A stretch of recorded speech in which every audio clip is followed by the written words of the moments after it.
Welcome back once again to the Esports Fight League, the ESFL live here on your Twitch, on your YouTube screens. We have another fantastic night of fights here for you from the virtual world of UFC 5. Thank you for joining us. I hope you've been gaming away. I've been back in the game.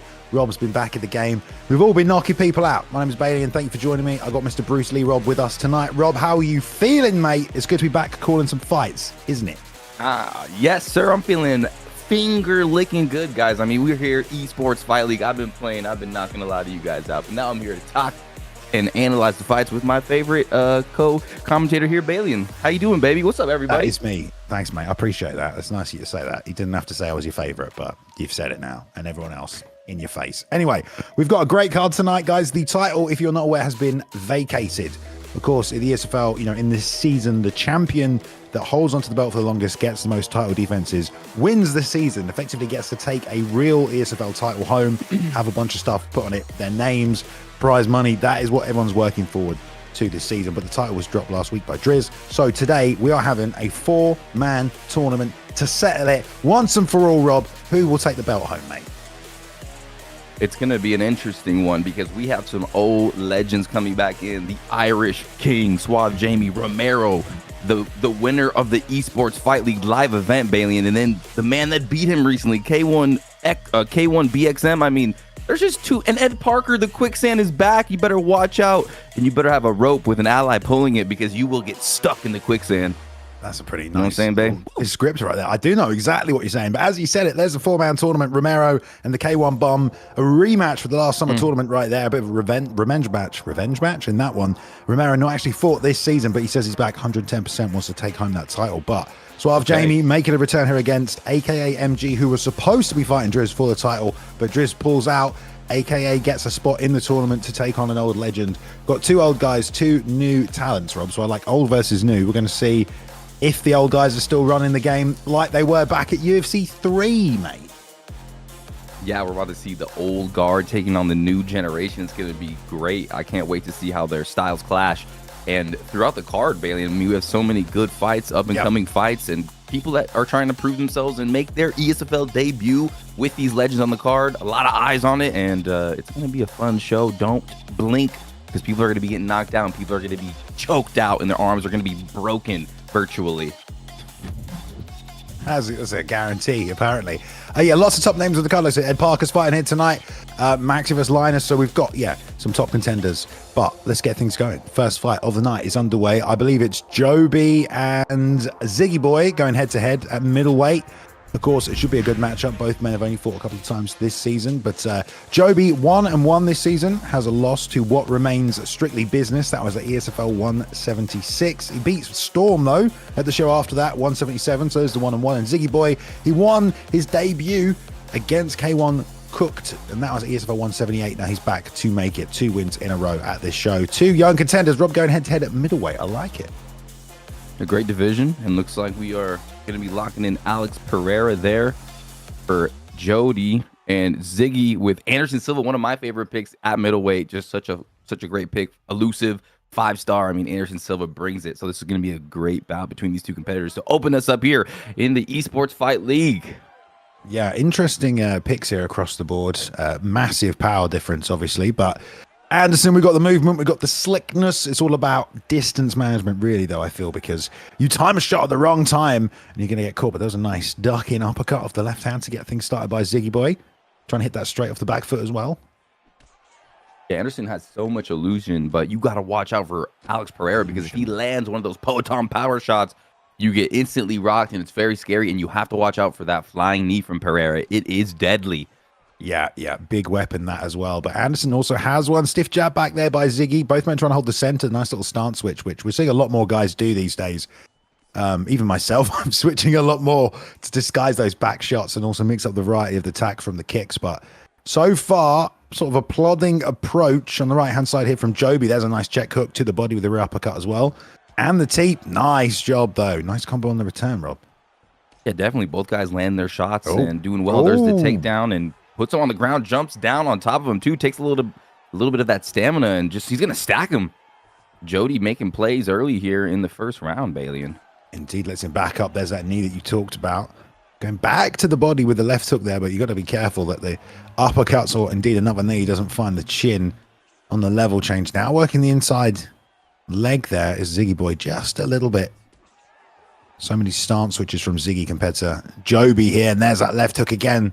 Follows it back up with the rear uppercut to the body. Landed that twice now. It's a combination he's going to a lot. And there powers through the backhand, moves forward on it. But well done there by Ziggy. Manages to get inside the space for that short left hook. Oh, yeah, that left hook is just money right now for Jody. Continually landing it as Mr. Silva is trying to just find his rhythm, trying to keep him at distance. Throw with that double jab, and he's digging to that body, but man, the damage from Jody is nice, but Ziggy's coming back a little bit. Flying knee a little out of range there. Yeah, but Ziggy's walking into everything, right? Ziggy's always initiating, always moving forward. I think he should just try and counter a little bit, Rob. What do you think? Yeah, I think so. Anderson Silva with 5-star head movement. Oh, he definitely can move and groove out there. Yeah, he's coming forward, and a lot of the shots weren't getting through. He's starting to land quite a few now, though, and they are breaking through that block. Some bleed damage as well. Some of it's landed on the head health. Stiffed a jab there as well. I mean, Joby off the back foot with Pereira, so much power. Feels like Ziggy's been walking forward into it some of this round, but there's a left hook that lands. And to the body, gets another one of those off. Teep gets caught this time, and yeah, Joby or Joe D will push back to retake that center. Now got him outside that warning track, right? Hook lands there over the top as well. Those are big shots that add up quick.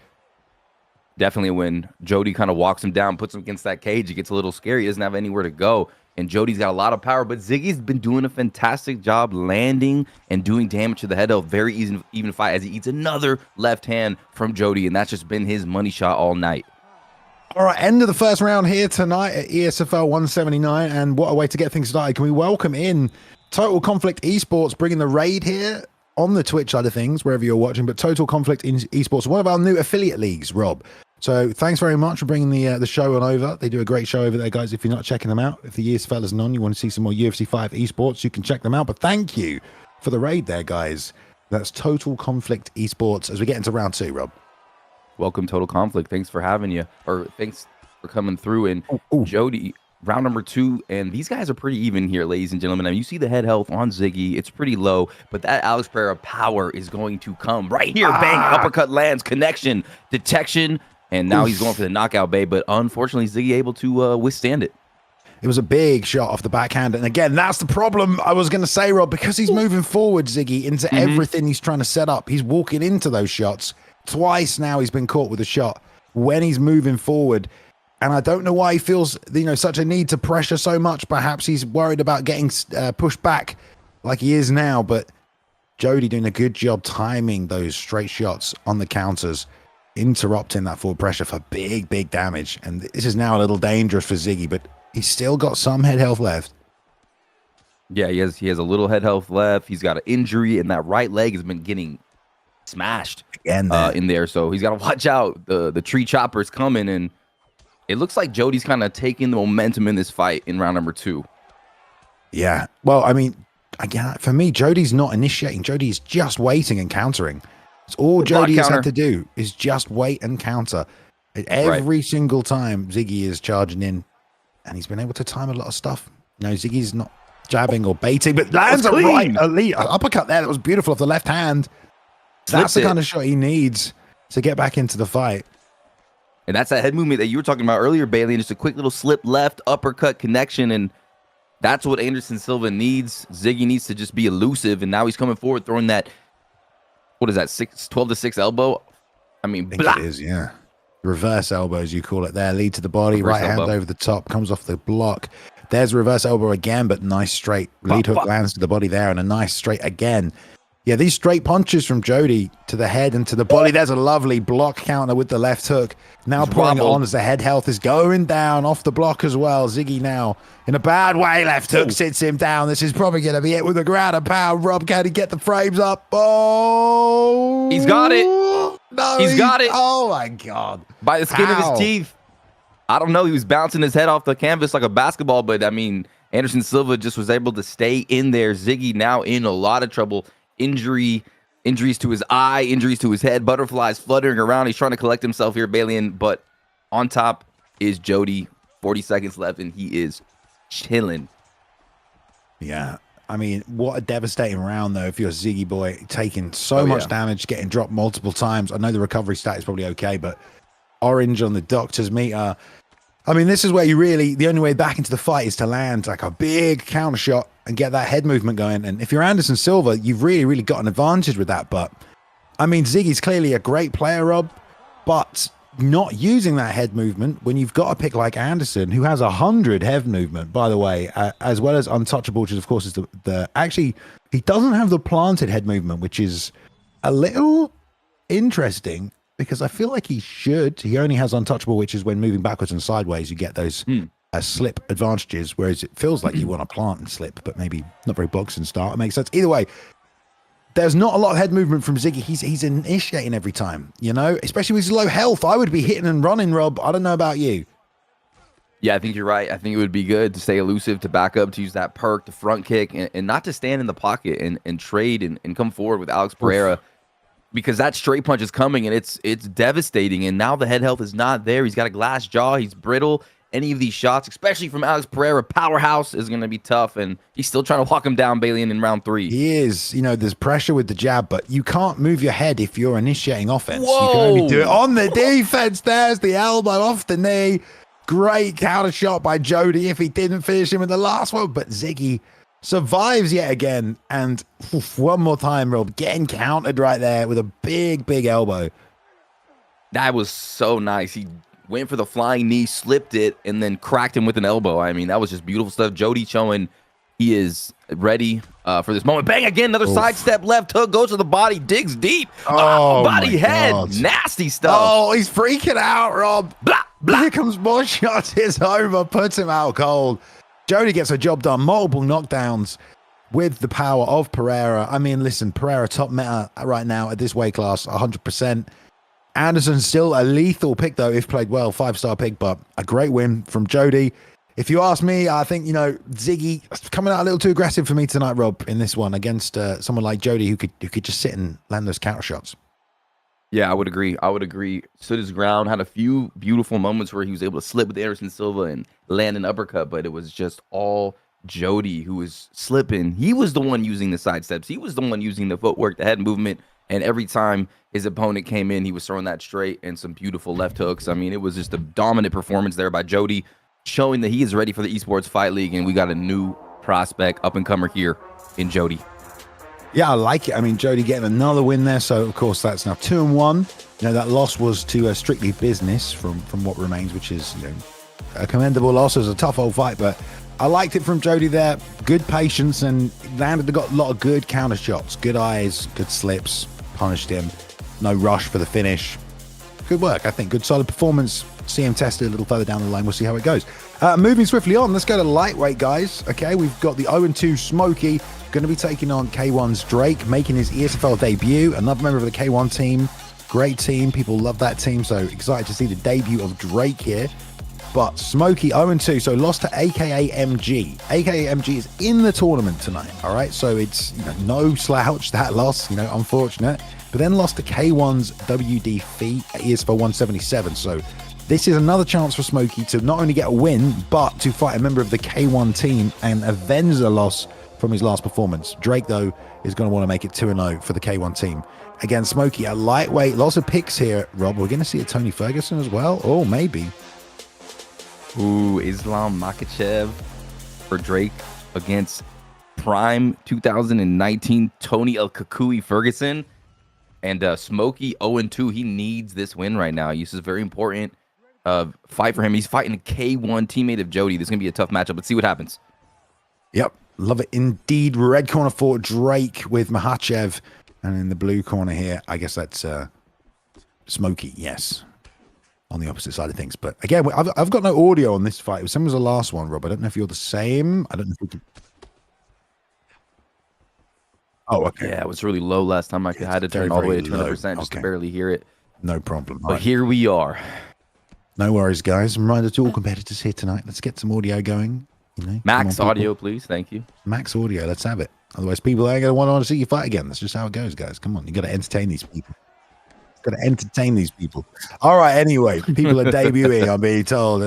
We got it, though. All right, inside leg kick lands there for Drake, who is making the debut. Sorry, Drake takes that inside leg kick on the debut here, having to work around a very finically, Smokey on the outside. I love the movement from Smokey, the high-low block fakes, the stutter steps in and out. This is a completely different example from what we just saw from the Anderson Silva in the last fight. This is a lot better way to enter from the outside, and we're seeing that from Smokey. All of the level changes and fakes in there, splits the timing with the slip straight as he moves forward. That's nice. And the teep. I like it so far from Smokey and Tony Ferguson. Yes, sir. Also looking for that clinch attempt, just kind of making it dirty in there with Tony Ferguson. There's the clinch again on Islam Makhachev. We'll see if there's any grappling exchanges. Bang! Just connects with that left hook beautifully. Good job countering there. That was nice timing. Off the level change by Drake. Sat low, came up high. Those inside leg kicks have landed a few times and really offset the balance as well. Nice trade. Left hook goes through there from Drake. Lets that one go. Lets another one go there as well. And that's a good way to deal with an opposite stance fighter who's trying to hit and run. You chuck the backhand. Chances are, he's going to land and be more powerful than whatever they've thrown. So shutting down the offense completely. There's a lead hook, though, in combination that lands. Nice work for Smokey. Yeah, very good stuff from Smokey. And Smokey really trying to grab Drake, and Drake's moving his head really well, kind of avoiding those clinch attempts and throwing some heated combinations with, like right there, you're seeing Islam Makhachev. He has hands in this game. He's the full package. Very even exchange early in round number 1 between these two competitors. Yeah, very, very tense little fight, little stance switch there from Smokey. Rolls underneath, but comes under does Drake. Little mirror matching going on right there, copying your opponent. Lead to the body lands, that's nice. I like the variety for the attacks here from both guys. Bailing on that assault there is Smokey. You can tell he's just trying to bait some stuff out. No elbows yet, though, which is something we'd like to see. Lots of great level change work from Drake. Second time we've seen him fake low and finish up high with the combinations. He landed the lead hook there as well. Wee! Did you see him backstep to get out the elbow? That was nice. Beautiful stuff. Beautiful stuff. And against the cage, Drake has the pressure, but eats a vicious body shot. And then the flying knee. I mean, these guys are winging. Tourney a lot, right? You can tell by the smoothness of everything Smokey's letting go. He's got some Tony Ferguson time on his controller. I actually thought the output would have been higher from Smokey there on no cap, but yeah, Drake throwing more and landing less, Rob. Yeah, 12 to 14 significant strikes. Wonder how the judges are going to score that one, but both guys doing a really good job at avoiding and being defensive and being elusive. I'm seeing some body kicks, definitely some clinch attempts from Smokey. I don't know, no takedowns, no grappling in round number 1. These guys are throwing very technically here, and this is, like you said, Bailey, a completely different fight than the last one that we just saw. Round number 2, here we go. Don't forget to make your picks in the Twitch chat as well, guys. Get it going now. Chucking the combinations. Why not from Smokey? Just looping the hooks in, winding them up. No, nice timing. If there's anything Drake's doing well in the stand-up right now with his lack of volume, it's the timing. Splitting him right there with those straights. Lovely level change. We're going to see when we're seeing it, but nice little defense there from Drake. No problem. Tries to hit him back. Puts down on the feet. Great defense. And Smokey trying to find some way to get this to the ground, and I would love to see the ground exchanges between these two, but just more jabbing and great boxing, and he loves slipping. Smokey loves that slip. Yeah, I mean, at this level, I think everybody really, the head movements come so far in terms of putting it within the skill set. Rolls underneath the lead elbow. Really, really nice work. Letting go. And yeah, that's the kind of stuff we need to see. Some unpredictability. Pull counter into the body shots right there, and try to rewind did Drake, which shows me he might be getting a little, not frustrated, but getting a little bit more aggressive here, and now stepping through into a few more shots. We'll see if he walks into anything. Drake, though, now jabbing that body. I'm liking this pressure, though. And another body kick. This time, Smokey able to catch it and do some damage and throw that flying knee out there, but it's just, Drake is just so elusive. Another elbow, Smokey's been doing a good job laying that elbow. He loves that elbow. Yeah, rolling underneath as well. Rolling and hitting some hooks to the body might help out a little bit to slow down and get some of this stamina back, because Drake's actually leading the stamina battle right now. But we'll see how much it actually plays into it in this fight. I don't know if we'll see the stamina be that much of a factor. There's a little bit more damage worn on the face of Smokey, just superficially. Oh, there's a nice left hand, though. That went right through. And a nice backstep from Drake trying to figure Nice. out the rhythm here. Ooh, catches him. Couple good knees off the clinch. Nice flow between all these guys. Goes for their kick there, but completely stuffed on the inside. Body kick is caught. Rotates to the fence. Let's see if he tries to dump. Pulls away. Still trapped against there. Left hook, right hand. All coming off the guard, the pull counter, but there's nothing there. Drake moves out the side. And now just 60 seconds left as a rear uppercut comes through. Man, these guys are so evenly matched.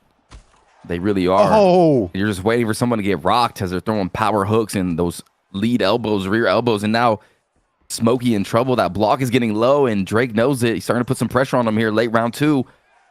Nice connects.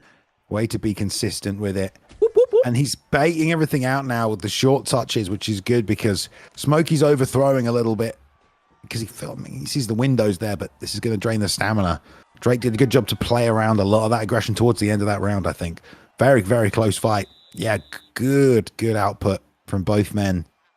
But of course, the landing here from Drake. I'm loving that these guys are showing us the stats every round, Rob. Look at that. Yeah, that's nice. I mean, I'm I'm seeing this and I'm like, oh, this is something that would just be nice every time. Come on, guys, we could do it. I know, right? They don't have the sound, but they have the stats. You know, at least one box is checked. I know. Come on. But yeah, I think the stamina is going to come into play here now. Like in the end, like the last 2 minutes of round 3, I think you're going to see Drake really be able to put the pedal to the metal and drown Mr. Smokey here as we conclude this second fight. There's a lot of left hands landing. I mean, I would maybe try Smokey switching to southpaw a little himself and then getting that lead jab working because this back left hand from Drake is firing over the top. That left hook right there, that's landed quite a few times. He could take that away if he stance switches and maybe find his lead elbow again. But this is good movement and good head movement from Smokey, whose face is getting a little red now, though. That orange is turning a little red on the doctor's icon. Nice knee to stop the takedown. Yeah, Makhachev is just standing his ground and throwing that left hook and just connecting off of a jab combo, too. It's just looking so good. And Smokey eats one, there it is. Drills him. Wobbled him. Oh, connection what again. A right hook. He down. Just touched him with the lead hand as he stepped into range. And now all of this fakes and stuff that Smokey's throwing out there, I don't think Drake's going to bite on any of it because he knows he can trade through it. Here it comes. Bad. I like the lead uppercut at the end of that jab rear hook combo. He wants to take down Bailey, and he wants it. He tries the backpack, gets denied. R2 held nicely. Drake just perfect defense, lands the left hook, Bailey, and he's all over him. Slipped the first shot, came into the second. Just a matter of time now. Surely the stamina's super low. Oh, nice shot by Drake off the lead hook and the straight left. And now on top, dropping the ground and pound. It's going to be over. Relentless ground and pound to finish. Plenty of gas left in the tank to do it. That's the ESFL debut of K1 Drake. Very, very impressive way to finish. Good. There was a moment there where I thought he might be getting too aggressive. And he immediately slowed it back down, started jabbing the body. And from that moment on, it seemed like he started to only snowball and take over again. So good performance early from Smokey, right? He probably did okay as the fight started. Yeah, for sure. Smokey looked good. I seen him moving. He was ducking. He was chambering that lead elbow. He had some definite striking prowess, but you saw Drake just kind of making his moves, and he was really being methodical. And as the rounds progressed, he was able just to land that left hook off that jab and really just defend every single takedown, every single clinch attempt, and make Smokey pay. We never got to see the ground game between these two, and that's because Drake just had perfect defense and just able to close the show in his ESFL debut. And that's what you want to do. Another win for the K1 boys. K1 Drake and K1 Jody going to be celebrating tonight, ladies and gentlemen. Big dubs. And Smokey here in the chat saying 0-3 dog. Reckons he's probably going to get cut. Well, we have seen Smokey take on some tough competition, but I thought Smokey was doing pretty good early. Yeah, he looked good. But it was really good composure by Drake. Again, I think Drake was the more composed guy, more relaxed, didn't rush in there when the fight started to get chaotic. And I think Smokey started off like that. He was flowing real nicely, but as it starts to get chaotic, you miss that shot, and then you see an opportunity for the next one, so you throw it, and then you miss that one, and then you start to get a little more desperate. So it seems like that may have been part of it. But all right, let's keep things moving here tonight. Fight number 3, 4-man tournament still to come in the main event to crown a new champion, but we are going back, or staying at lightweight, I guess, right now. With Amazon and Payne, AKA's Amazon, teammate of a man we'll see in the tournament later on tonight here. But Amazon 0-1 so far this season, lost to K1's Caranlito. Is that how you say that? Carnalito. Yeah. And 0-3 in season 1 was Amazon, but trying to get some, trying to get his first win. Now 0-4 technically overall. But taking on Payne, who's 0-2 in the seasons. Look, both these guys have yet to win in the ESFL, so one of them's going to get a win here tonight, bro. Oh, this one's going to be exciting. These guys are thirsty for their breadstick, and we forgot the dipping sauce. Oh yeah, I mean, literally both these guys, their job is on the line. Okay, so this is walking papers, retirement bout. What do they call that? I don't know. All right, well, Let's go. I like the picks, guys. Come on, you got to side with someone. In Max this one. versus Islam. Max versus Max and Islam. Islam. One is going, one is staying. So Ready to fight? Ready. Damn, he's got one boxing glove on. it's the Art Jimison, Max Holloway, alter ego, but we're loving it still. All right, here we go. V Payne in the red corner, picking up that Mahachev pick. King Amazon, aka Amazon, over here in the blue corner. A lot of start switching early. Rear teep coming off. He can't kick him with shoes on, Rob, surely. Oh, left hook. He's got a knee pad on. He's got one glove. He can't grab with that left hand. This is going to be an interesting fight. And King Amazon has the striking advantage. I was wondering when V Payne would go to the ground, and right away he wants to try to judo throw him, Ronda Rousey him, but he was ready with the L2R2 defense. It's a good job, mixing things up early, but it was well seen. I'm liking the flow from Amazon. That one glove is kind of like really deceptive, isn't it? It is. It's kind of like, whoa, where is that coming from? He's got shoes fast. on. It's all a bit different. It's all a bit alarming. To see if the composure can be maintained here by Payne, who hasn't fought yet this season. But like I said, both guys have yet to pick up a win. Ooh. It's really a case of who makes the first mistake, if you ask me, in a matchup like this. Because mistakes early are okay, but it's, after sort of the first 4 minutes, who makes a big mistake then? That could change the whole narrative of the fight. Yeah, definitely. If you get hit with a big shot and you get mentally rattled, your guy gets an injury, you get behind in the scorecards. Yeah, and the left hook from King Amazon, he really wants to land that. I'm thinking he's looking for that block counter, and V Payne looking for the takedown. A little out of range there. The animation set from Max Holloway is so nice. Man, that jab rear hand all night from Islam, huh, Balian? Ooh, that's a nice knee. I'm loving what Amazon's doing, mixing things up. I mean, the flow looks good. Execution looks good, but that's also just like the striking movement of Max Holloway and his animations. Do you know what I mean? Just so crisp. Payne's trying to really pressure right now with that double jab. I think he's just trying to get Amazon to react, to throw stuff out. And if you watch Payne, as soon as he hits, he's waiting for the counter. He's not swinging, over swinging. He's not landing to see if I land damage to continue his offense. He's tagging and then immediately getting defensive. He's trying to get reactions from Amazon. Yeah, a lot of footies from V Payne, in and out movement, trying to bait out the shots. And it's Holloway just being very careful and throwing really good shots, not overthrowing. Nice. Connection. Oh nice from V. Going through the motions there. Superman comes off the guards. Payne's looking for the ball camera on the back foot here. Neither man's finding it.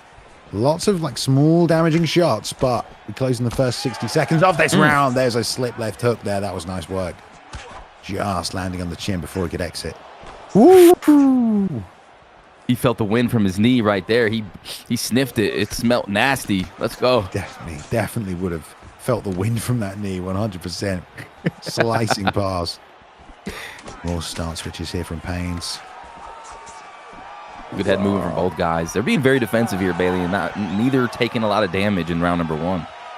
No. Good first round. I like that. We're going to see the stats. I was saying. Not taking a lot of damage. I mean, look at his eye. It's busted up. Left hook from Islam. Yeah, we couldn't really see that because he was on the other side of the screen. Right. There we go. We can see some stats.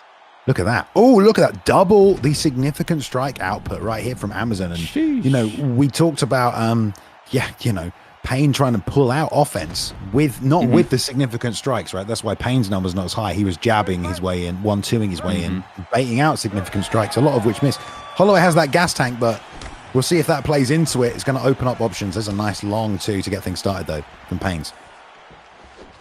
Yeah, here we go. Broke his nose. Right to the face. Broke his nose with That's that one. not nice.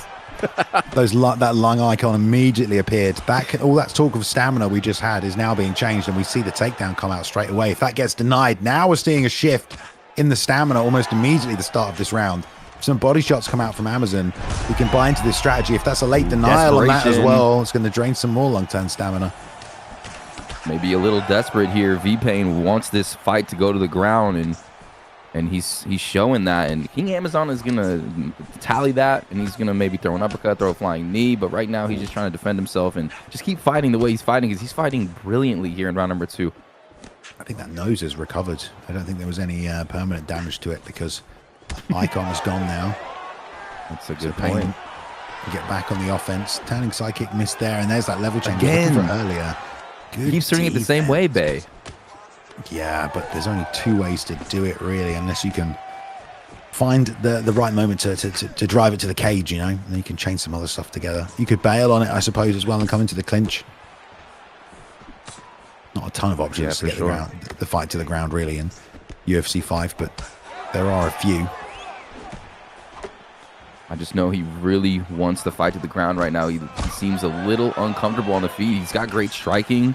Ooh, he's going to the body. It's just he wants this fight on the ground. Let's see if he could clinch, or he could drive all the way through, lift him up, turn it down, turn it up, and finally he just drives through, gets the takedown, and let's see what he wants to do here as he operates with Islam Makhachev on top. Yeah, you know, Wrestle Clinic, we know Islam's got that. It just means it's very, very hard to get transitions off your back, because it's easier for him to defend them on top. So he can, it's really a positional perk that lets you just sit a little bit longer on top of people as well. And there's no real sub threat from Holloway, so I don't think there'll be any urgency. Some get up stats on Holloway are pretty good, but we'll have to see if he can actually find a way to the feet here, because it's not ideal place to be. It really isn't. Definitely not. Islam already tried to stack him. He slices him like bread, going to that half guard. Now he wants to go into that little side control position, and we'll see. Are we going to see a submission attempt? No, just right over to the full mount, Bailey. And this is where it gets real scary. Ooh. You're going to see some bombs from Islam Makhachev. Can he defend it? Yes, he does. No real damage there. Good job from V-Pain. Yeah, really, really good defense right there. I mean, did a great job stopping most of this from coming through, but this is all smashing the block, and he's almost going to get it finished, and there he goes. Gets it finished, Rob. That is all you need, mate, sometimes. Bloody hell. Enough gas in the tank. And it's just a terrifying position to be in. Like, as soon as he got that takedown, Rob, he was in mount within 60 seconds? Yeah, the mount is so powerful in this game. You saw Max have perfect defense, and then he postures up again, lands a few, and that's all she wrote. I mean, damn, yeah. Islam Makhachev's got some power. It is really, really true. Like, he did do a great job defending, what, 4 punches? Great defense, and then immediately the reposture, and you taking shots. Like, it's how unfortunately, it's like that's how the game is. So you really, really cannot give up mount. Very difficult to do if you're Max Holloway against Islam Makhachev. But then again, that's the flaw of Max Holloway, and that's the benefit of Islam Makhachev. That's what you get, man. Real tough, though. I do agree, man. There's some crazy damage from Islam's ground and pound. It was a really competitive fight up until that point. Yeah, I don't know who even won the first round. And like we said, there's a loser goes home match right there, Rob. So V-Pain coming out the winner. The winner, I think Amazon might be having to pack his bags. Amazon heading out of the ESFL facility, and V-Pain staying around getting that Z Hunter contract, and he's got to be excited about that, because you could see he really wanted that takedown the whole time, but Amazon was like, nah, I brought my left glove, I can't really grapple, and then as soon as he got him to the ground, that left glove, you know, he can't really grab, and he's just getting his head bounced off the canvas like a basketball, and then it was, you know, you can only get hit so many times by a powerful Islam Makhachev, ladies and gentlemen. And there it is, V-Pain with the win as we glide on through this beautiful event. Me and Balian in tandem. Yeah, let's go to welterweight, guys. Another fun matchup coming up. B3 Samurai taking on Hensler.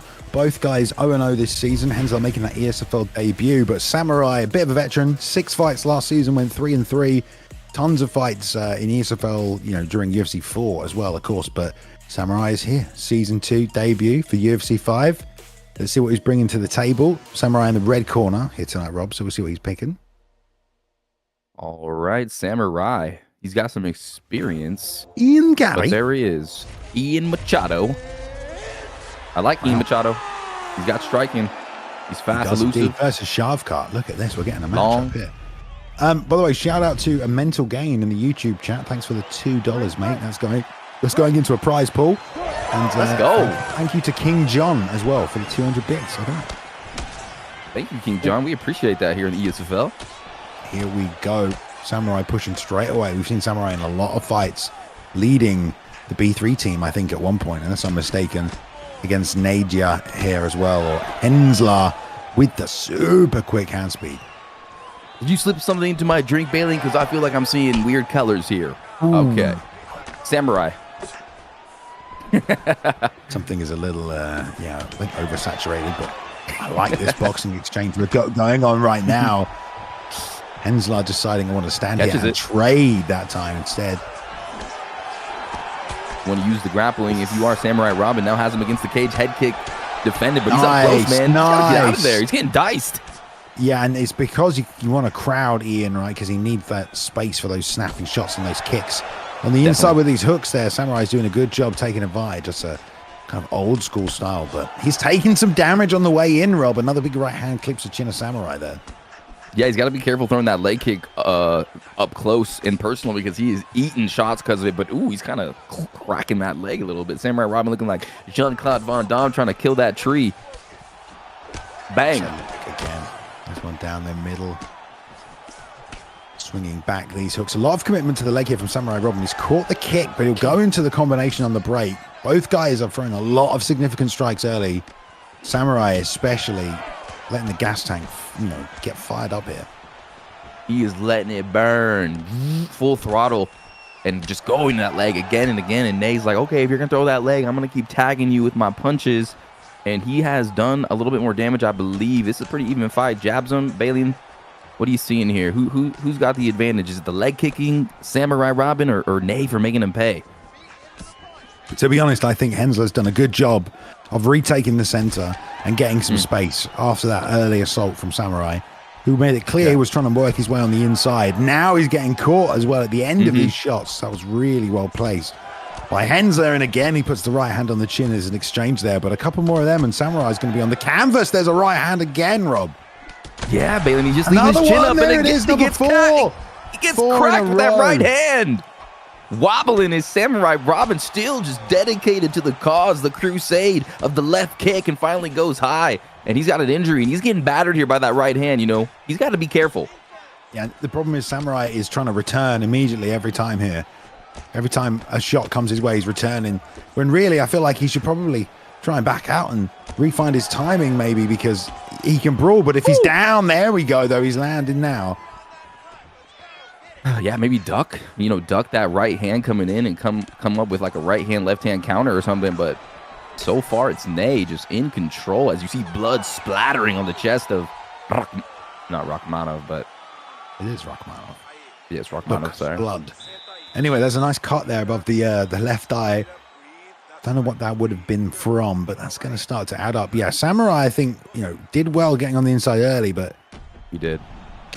I don't know if we're going to see the stats. Wow, everyone's showing the stats tonight. This is what I mean. 51 significant strikes output, 15 of 51. So that's kind of what I was trying to say, man. There's a lot of volume coming out, and it's extended combinations. Lead uppercut lands there off the straight right, and that rocks him early. That right hand trying to fire through, and this side it gets blocked also as well. But it's never more than 2 shots from Hensler, who's again looking to set that right hand up. But look at Robin. He just wants to trade through it. Yeah, he's wheel kick lands. I was about to say he was in trouble, but he just busts out a wheel kick. He's swinging, but missing. Nay moving his head beautifully. Samurai now putting the pressure on him against the cage, Bailey, and he's looking for a kill shot here. Oh man, they're trading these backhands. A kill shot! I can't believe he landed the knee. Hensler is coming forward in his ESFL debut. No, this isn't his ESFL debut. I mean, Robin is taking it to Hensler, making his debut. He gets sat down after a really good start. Another flying knee. He wants to end this fight, Bailey, right here, right now. He's all over him. He's swarming him. Oh my God. Look at that block. It's low, to the block. He went into it, and then the lead uppercut. This might be it. What a return and a comeback. He slips and takes his back. Side. This is now getting chaotic, Rob. This was a nice technical fight. It's now turning into chaos. It's a barn burner, Bay. They're all over each other on top. Samurai Robin trying to figure out. He just lets him up. Half kick. Sinks it deep. Both men super hurt. Oh. Man, look at the... Oh, my goodness, the leg, Bailey, and the leg. Another one. Left hook's coming. Look at the head health, though, Bailey, and on Rachmanov. He is donezo. Oh, my God. He's not even stance switching. He's just marching forward. Both guys are so hurt because they've both been kind of reckless. Oh, fight. Oh, my God. And again, look at the overhand. They're trying to take each other's heads off, Rob. This wheel kick will take someone out. Checks that one, though. Oh, the knee. Oh, my God. This is just literal chaos. Literal chaos. They're just swinging at each other. Oh, he slips it. Lead uppercut. Slips the uppercut. Slips another one. Outside leg kick. One was him. Another uppercut's coming. The knee. Straight, lads. He's off. What's going on? Oh, my God. Absolutely insane straight right there as well. Complete pandemonium in the second round. That leg is giving up. And then kick as well. This man will not switch stances, Rob. I have no idea why. Robin takes top position. This is a lot of ground and pound. He's on him. Flying knee, Bailey, and they're just swinging punches. Oh, he's just banging overhands from the back foot. This is maybe not a good idea. Jackson! Samurai wants to keep the pace high. He's fighting like Justin Gaethje, just trying to get it. He's going to get it again. His block is down, Rob. He slips. That slip saved him. But can he slip again? Here comes the last shot. Somehow he slipped it. I don't know what happened there. Look at his stats, Bailey. He's lit up like a Christmas tree. Oh, he just dropped, man. He just dropped to the canvas. There we go. What a finish. Hensler, man, did not make it easy. Look at that. I mean, he had that debut going smoothly. Robin came back into it, and he just went to war with him. Man, these boys put on a freaking show in the Esports Fight League. That's what it's all about here. Putting on a show. I am full of adrenaline. My heart is pumping. That was a crazy fight. I mean, damn. That guy, May was just checking those leg kicks over and over. You looked left at the health of his opponent. It was like head health blinking, leg health blinking. I mean, he looked like a freaking road light. What am I trying? I don't know what I'm trying to say, Bailey. And take over traffic lights. You look like some traffic lights. There were so many stuns. It was like 6 stuns and wobbles. There was 4 knockdowns in that fight. There was so much carnage, just non-stop. So great contest. And fantastic win for Hensler in the debut, mate. I mean, looked smooth, but Robin was really giving it to him. That wheel kick completely changed everything. I loved all the combinations they put together. But all right, there we go. Hensler getting the win done in his ESFL debut. I'm sure we'll see what's next for him. I think everyone in chat loved that one as well. Probably fight of the night so far. So, but we've still got many fights to come, including our tournament. But let's go through to the next round. We're going to welterweight to keep things moving. ESFL 179. I can't believe that, Rob, eh? It's been a long time, and it's just getting better and better, more exciting, more exhilarating. I mean, how much better can these get? When we're going to be at ESFL 200 soon, Bailey, and how exciting. I mean, damn, dude, that's going to be ridiculous, isn't it? 200. Can you even imagine? We're going to have Brock Lesnar here. Maybe. We'll get someone in, won't we? Anyway, the next matchup is K1's Cook, so another one representing the K1 team, taking on AK. So I'm assuming AK is from the team AK. Ooh. Maybe not. Good guess. But again, both these guys really need to win here tonight as well. So, yeah, they're looking to come out on top, really, because, you know, that you lose an ESFL, Rob, it sits with you. It stays with you, you know, for quite a while. Yeah, it's very emotional. You know, when I competed, I remember I just loved winning. I would be screaming in my house, shouting at the top of the rafters, but losing is very devastating. A lot of emotions that go into these fights, a lot of preparation. But you know what? K1, that camp right there is doing it, because this is like the 3rd or 4th fighter we've seen from K1. K1 on fire, but AK both 0-2. They're looking to get a win as we go into the fight. Joaquin Buckley, I think that was Uzi versing. Okay, yeah, Leon Edwards. Here we go, ladies and gentlemen. Let's go, Bay. Interesting style matchup, isn't it? Joaquin Buckley's getting a bit more usage these days as well. Look at the bloody size of him also. But Cook's going with the more traditional style, of course, from that K1 camp. Got that kickboxing. And yeah, we got Marcus on the other side with Buckley. Marcus, a.k.a. just AK. So we'll call him Marcus for the sake of this. Sure. Marcus grabs the leg, and now he's pushing him all the way back. Little dodge from K1. Little back sway. Lots of ping in this one, over 200, I think. So both guys are probably going to take the time to settle in a little bit. No audio again, Rob. Here we go. Thank you, boys. The ping is over 2,000. And, yeah, Cooked. Just staying back with Leon, trying to use his range. You're kind of seeing Mark coming forward and trying to land body shots and power hooks with Joaquin Buckley. Ooh. Nice shot to the body there off the lead leg. But there's the backhands. They trade him, though. Comes out on top. Does Marcus. He eats another one on the way in, though. He lost some head health himself, but landed a nice body shot as well. Definitely trying to walk down the K1 man here in Cooked. Yeah, when the ping is really high like this, I deal with it a lot. It's kind of hard to get your rhythm. It's hard to be reactive. So you almost have to change your style a bit and guess a little. You do have to guess. That is a very good way of pointing it. Eventually, you can kind of make the adjustments. Yeah. And the timing, and then everyone will. But especially early, you have to be careful you don't walk into something, and you have to be careful you don't overextend throwing a punch you didn't mean to, because you can really get yourself out of position if they're, they've moved out of the way because of this slight delay in the ping. Nice right hand from K1. K1 doing a good job kind of using his footwork to get back to the center, not being pressed all the way against the cage and pressured. Goes with a head kick. Oh, man. Exchanging, and Marcus always trying to end with that rear uppercut to the body. I think he likes that one, and Cooks gave it back to him right there as well, maybe slightly concerned about it. Oh, ducking right hand. Gotta love that. That knee just connected to the face.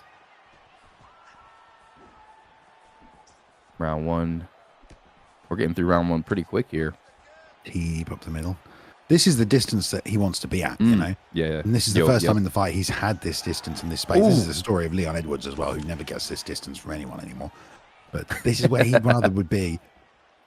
Marcus kind of giving it to him late, but he was pressuring with the boxing early. That was helping him get it done, so...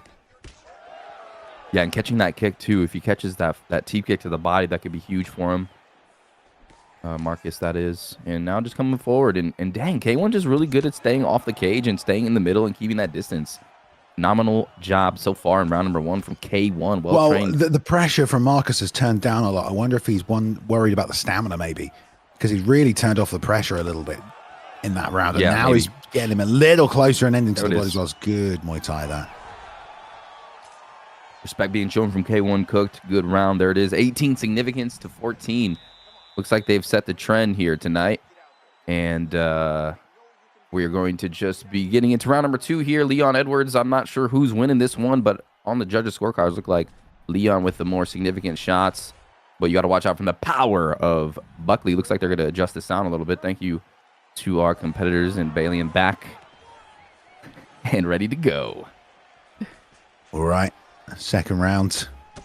Mark has been pressuring a lot, trying to get that pace going. Cooked. Big swing with the right hand missing off the back foot. And again, now circling back to the center, which is wise because he's given up a lot of ground and retreating and trying to sit and load that power there. Very true. Very true. Marcus wants to land that big power from Buckley, and Cook just wants to pepper him from the outside. Marcus seeing that now as well. You know, he's seeing that's coming out. Those teeps are nice. Stamina advantage is definitely on the side of Cooks, really, in terms of the stats as well. Feels like that body is open there as well on Marcus, but as soon as he level changed, that uppercut met him. And again, I love that as well. The way he extends the combo, finishes with the chop to body on the open side for the southpaw kick. Really, really nice. Good Muay Thai. Does it again right there. Nice backstep body kick. And those body kicks and those leg kicks are what you want to do when you have someone like K1 trying to escape from your pressure against the cage. And right now, it looks like, I was going to say, going in Mark's favor, but Cook gets connected on. Oh, block counter. Man, these guys are trading now. That was the first time Cook decided to step on the inside, and he did a good job countering with the hook. But as soon as the boxing exchanges started going, he lost that, and then Marcus intercepting there again with a lovely strike. How many teams does it take to get to the center of the Tootsie Pop, Balian? A lot. A hell of a lot. Especially because he's doubling up on them, though. They're going to help, but you wait until Marcus tries to circle, extended the combination there, and then we see the first level change attack from Cook, who ends up with the fence here. I don't know if he'll be able to complete the takedown, drags him back. Down to disadvantage here, but it all depends how good Marcus is in this position. So to get that double leg bail back take, don't you have to have like a slight stamina advantage, like just a 5% or a 10%? Okay, so he has a little bit more stamina advantage. Yeah. Nice. Okay, so on top, K1 Cooked looking to maybe posture up here. Nope. Just rolls on over. Nice deny from the bottom from Buckley. this top position is obviously somewhere Cooked is probably not thought he would be when this fight started, you know, because he came out striking out that striking camp, but I'm sure he'll be content to hold this position. Really would be good if he can pass. I think he knows that. Half guard, you get more, or you actually get some control time, and these strikes do mean a lot more, but Marcus gets back to his feet with a minute left. Good job by Marcus. Bam, leather right hand. And now it's getting kind of scary for K1. His head health is getting low, and the power from Mark, I mean, it's going to be explosive as we go into round 3. Has to be really careful. Yeah, oh, there's a left hand, though. Send that one out. Is there going to be a second teep? We're going to see a pivot. Would you like to see K1 Cook do more body kicks? Or is the pressure too much from Mark? Because the teeps are landing beautifully. The teeps are, but I think at this point, you know, if you go to the well too much, yeah, you know, he might get red on it. But I agree, though. The body work is good. It's just off the back foot. You know, sometimes the best way to stop that pressure is just hit them with that straight. Because sometimes you throw a roundhouse off the back foot and people just smash you in the face, right? They just step right through. Yeah. I think starting a combination with a roundhouse kick in this game, or like just starting with a straight roundhouse, is very rare. Usually we jab, or we go 1-2, or we go 2, or we go hook. Because to just throw it, so many people can just step through and just counter you. But if you can get the distance right and just launch it, you can do massive damage. Like the switch kick, especially, if you can just get that distance right. Yeah, if your opponent, if you guys are like standing at that neutral range, a little bit out of that boxing range, you could like just land that lead kick or that back kick, or when they exit too, I do it a lot. But yeah, you do. It is scary because they can just step in with a hook, especially with Yokan and Buckley. I mean, that's very powerful. It's interesting though because the judges' scorecards are saying that K1 is winning this fight, but it seems like to me during the eye test that Mark is winning this fight with the damage to the head. Well, he got on some top time, didn't he, as well? And there was the rock sequence. I can't remember who knocked down who. I know both men got rocked. Big elbow right there. Marcus really staying in tight now. He wants this boxing fight. Cooks does a great job circling, though. Look at that. Back to the center. That was really subtle. Gets that teep off. There's no way he's going to double up on it now, though, the amount of times he's gone to that. No head kick attempts, really. Recently as well. Good job timing that. If he can't complete this. Wow, he couldn't. Man, decides to go for the takedown and not a shot off the duck. But the duck was why he was able to defend himself. And now he's going on top, trying to drag him down. But he's got a big stamina disadvantage here. We'll see how Mark deals with this. Scary position, though, for Mr. Marcus. Nice. He's got the stamina advantage, but he was able to turn him like that. That was beautiful animation. Really, really good work. Didn't panic either, especially in that position. I think he knew when they hit the mat, okay, I've got the advantage here. I just need to take my time. And he waited and found it. And we've got 3 minutes. He wants to straight back to the feet because I think, he might be concerned he needs to get a finish. He's taunting him, Bailey. Ooh, nice. It's interesting. Left. Oh, there's a left. Oh, man, they're trading those backhands. You got to love that. Trying to power through the uppercut, lead uppercut, left hook, lead hook. Marcus damage, trying to throw it through. Man, the head health really low on Cooked. If Marcus can just land one more counter shot, if one of these guys gets a block counter, there's a left hand, another one puts it behind it. The uppercut sits him down. Marcus on the back foot with a ground power coming on top. This is his moment. Doesn't get the finish, does Cooked. But wow, man, it's a crazy sequence with 2 minutes left. And on top, this is a really good spot for Cooked. Yeah, Cooks needed that. Mark was walking him down. Cook's block was blinking. He had no defense, really, and it looked like Mark was going to try to finish him, and he just connects and detonates on Mark, and now he's on the ground and pounding him, and he could be up 2 rounds right now on the judges' scorecard. So Mark really needs to find a win here in the last 1 minute and 20 seconds, Bay. It's going to be really tough. He needs to bring those wheel kicks out. Oh, smashed him with that uppercut, but Cooked with the inside knee tap takedown. Beautiful job by Cooked. I mean, that's hopefully securing a win, you would think, in his mind, though. You know, he might not get it, but I do like it. Yeah, that was cheeky. That was cheeky, as you would say, huh, Bay? I mean, he knows he's going to get that win if he goes to the judges' scorecards. Most likely, Joquan Buckley is full of steam. He wants to come forward and land that bomb. K1's block is diminished, and that's just what you want to see from an esports fight league competitor. Maybe not the most exciting, but, I mean, that's a win right there. Oh, 19 seconds! Didn't even need to build any momentum. No struts to set it up. Just hit the get up. Straight pull counter. Oh, beautiful elbow. Now a combination to flurry and finish. He rolls under to stay on the feet as we will go to the bell with the wheel kick at the end. But what a freaking fight, Rob. I mean, that was super close towards the end. Yeah, that was really brilliant because he was using the aggressiveness of AK against him in the 3rd round. He kind of knew this guy wants to finish me. He could finish me, and he really like stayed composed and destroyed him because of it. I mean, K1 cooked, led him into those traps and just detonated on him. That was beautiful. In the judges' scorecards, what are we seeing here, Bay? There it is, 29. Wait, wow, Leon Edwards. So wait, what? All over the place, those scorecards. I mean, like some judges were scoring the fight one way or the other way. It just shows you how close that fight was. Wow. But Cooked gets the win there. K1's Cooked gets the victory over AKA Marcus. Hard fought fight. You know, both men took some damage. Tactical battle as well. Both men had to kind of like really try and find their openings, what shots were going to work. But I thought both men did great in that one. And now we're ready to keep things moving. We've still got this 4-man tournament as well coming up. Moving into another matchup here at lightweight. We like it. So K1's Vuk will be taking on WYD Fee. It's always hard to say every single time. Wild Fee or just Fee. But Fee coming in as a late replacement here, Rob. Taking on what remains of Vuk. We've seen Vuk fight for titles and things like that as well. He lost to MTJ. Then he lost to Smudger. But 8-3 in season 1 was Vuk. So he wants to get back on a winning streak. 1-2 so far this season. Looks like he's up against it though. Locking in Islam Makhachev, possibly against McGregor here with Fee. Oh, looks like it's going to be. Here we go. And everyone in this game is getting so much better, but Vuk is a standout here, 8-3 in season 1. WYD Fee is going to have his hands full, but as a last-minute replacement, I feel like sometimes you either have no pressure or the world seems like it's falling down when you're in the Esports Fight League. And here we go. We have the classic striker versus grappler matchup, and WYD Fee on the right, and Vuk Gaming as Islam Makhachev. And this is going to be a great fight, hopefully. We'll see if Vuk decides to go to the ground, or if McGregor can stay up, or if they just want to scrap. Here we go. Yeah, I mean, complete opposite picks, right? I mean, Islam does have the striking, but McGregor has so many good perks. If you can execute his game, and the rear uppercuts to the body will sap that energy. Vuk, incredibly experienced, though, and Fee with the McGregor pick, it's short notice here. So the question is, though, his takedown defense and grappling is going to get tested at some point. 100%. Vuk is a very, very skilled. He's got all the tools and the abilities here. He trains hard, veteran of the game, and this guy's a last-minute replacement, so WYD has his hands full, but so far doing pretty well. There's the clinch, and he's going to frame him down, Bailey, and just throw knees and push him against the cage.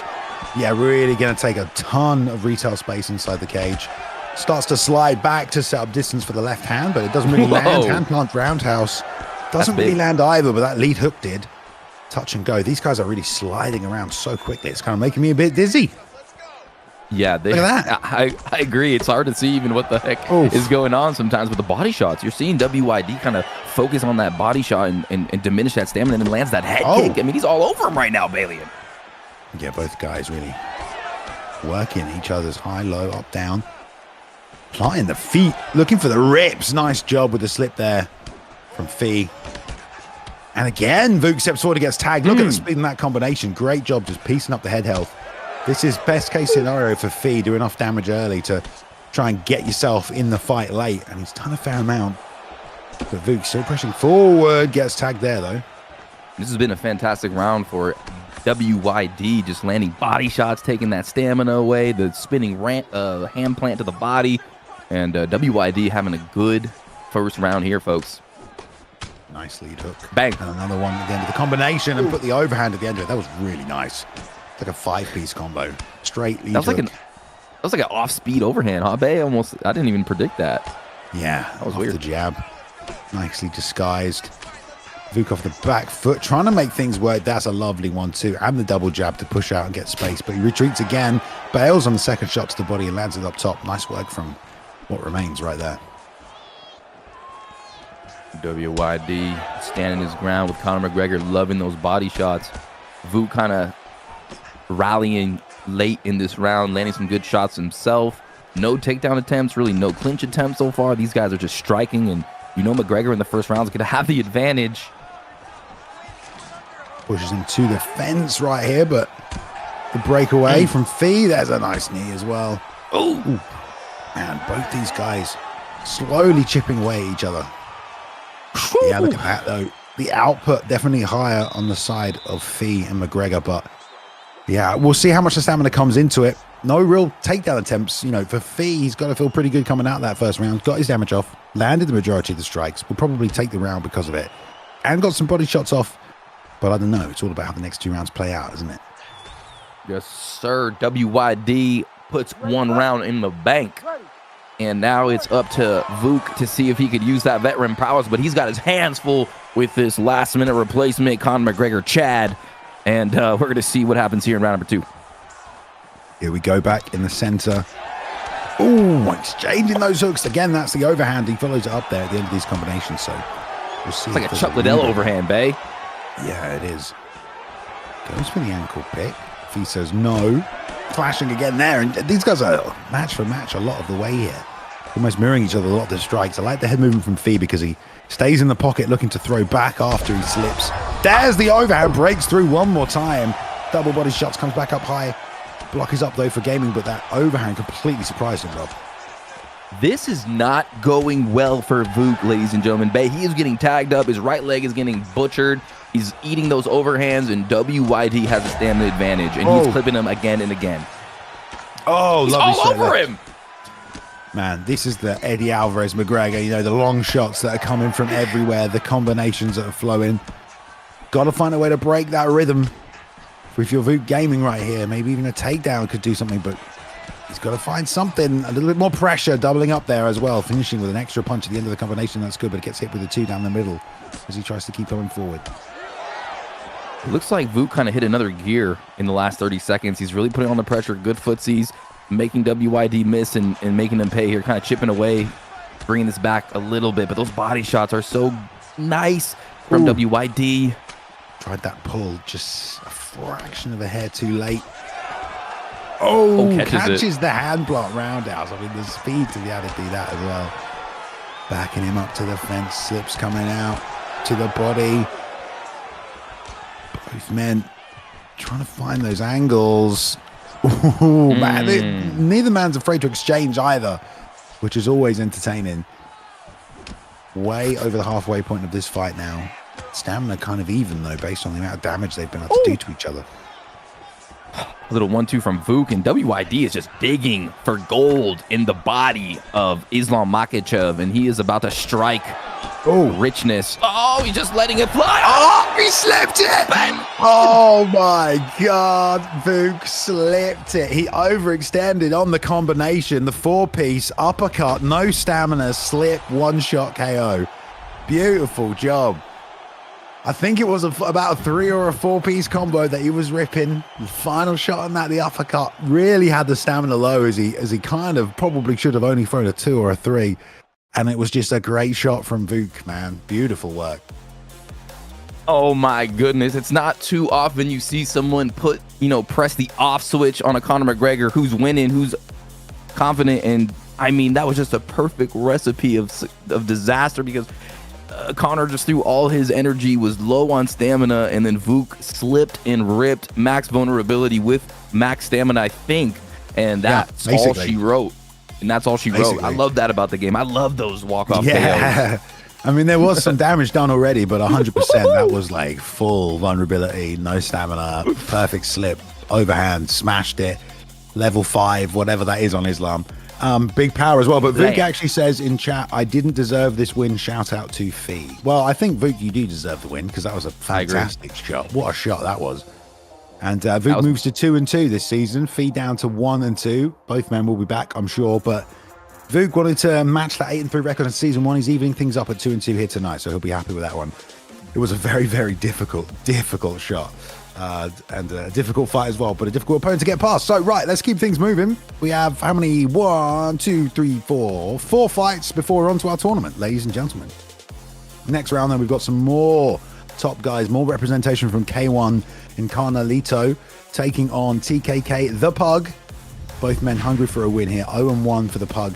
Did very well in the first season, but coming in here tonight, hopefully trying to get a win against Carlinito, aka K-Han. Carlinito was here, lost to the champion Driz, who vacated the title, and then beat aka Amazon as well, who we saw earlier on tonight. So Carnelito already had some tough competition, locking in Makhachev here tonight up against an Oliveira pick in the Pug. Going to be tough to beat, man. Islam 2-0 here tonight, Rob. Islam just really difficult to deal with on this game. Yeah, he is. He's just got so many tools to utilize in there, and you can see his striking. I mean, he just knocked out Conor McGregor in one of the... I got to say, that last knockout was one of the most vicious knockouts I've seen in a long time. Vuk, you're the man. Here we go, though. We are now eyeing the prize, Kahan and the Pug Gaming, and Charles, this is the first time we've seen Charles Oliveira tonight, and let's see what he's got. Great jiu-jitsu, great chokes, submission counters, flying arm bars. I mean, let's see what he's got. Loving that liver shot already is Kahan. Dig for it twice, which I do like because both these guys will probably be at kicking range most of the time. Kahan is also AKA Carlinito, so from the K1 team, who we've seen many people represent here tonight, against the Pug Gaming, who's gone Oliveira, who we don't really see at lightweight that much anymore when it comes to the meta, especially because just the striking frame of him seems to get overwhelmed sometimes. So there's some nice work on the inside. Lots of great kicks, knees, and elbows on Oliveira. It's just getting caught up in these boxing combinations where you just don't have the hand speed to necessarily always compete with certain guys. You really need the optimal distance, and Kahan making things even more difficult on the back here, nice and early, Rob. Yo, K1 Kahan looks locked in. I mean, his striking looks devastating. He was like baiting, and now he's on the ground. I mean, he just looks perfect so far in this fight. Kahan came, he's training well. I mean, this looks dangerous here for his opponent. Let's see if he can escape. I'm looking to see if he'll block that backside and lock in the choke here. The Pug's got to be so careful. Yeah, this is the kind of position you cannot make a mistake. Goes to the backside yet again. And this is nice and early in the fight for him to have these kind of positions where he can just ride, just hit the body. He's going to deny that. Kahan can just make things uncomfortable. Like we said, 1-1 for Kahan. The win was over AKA Amazon. Loss coming to Driz, the man who held the title before today's event. Riding high on top here, and with the Pug, you know, you got this Oliveira guard game on the bottom, Rob. It's just a question of getting things moving.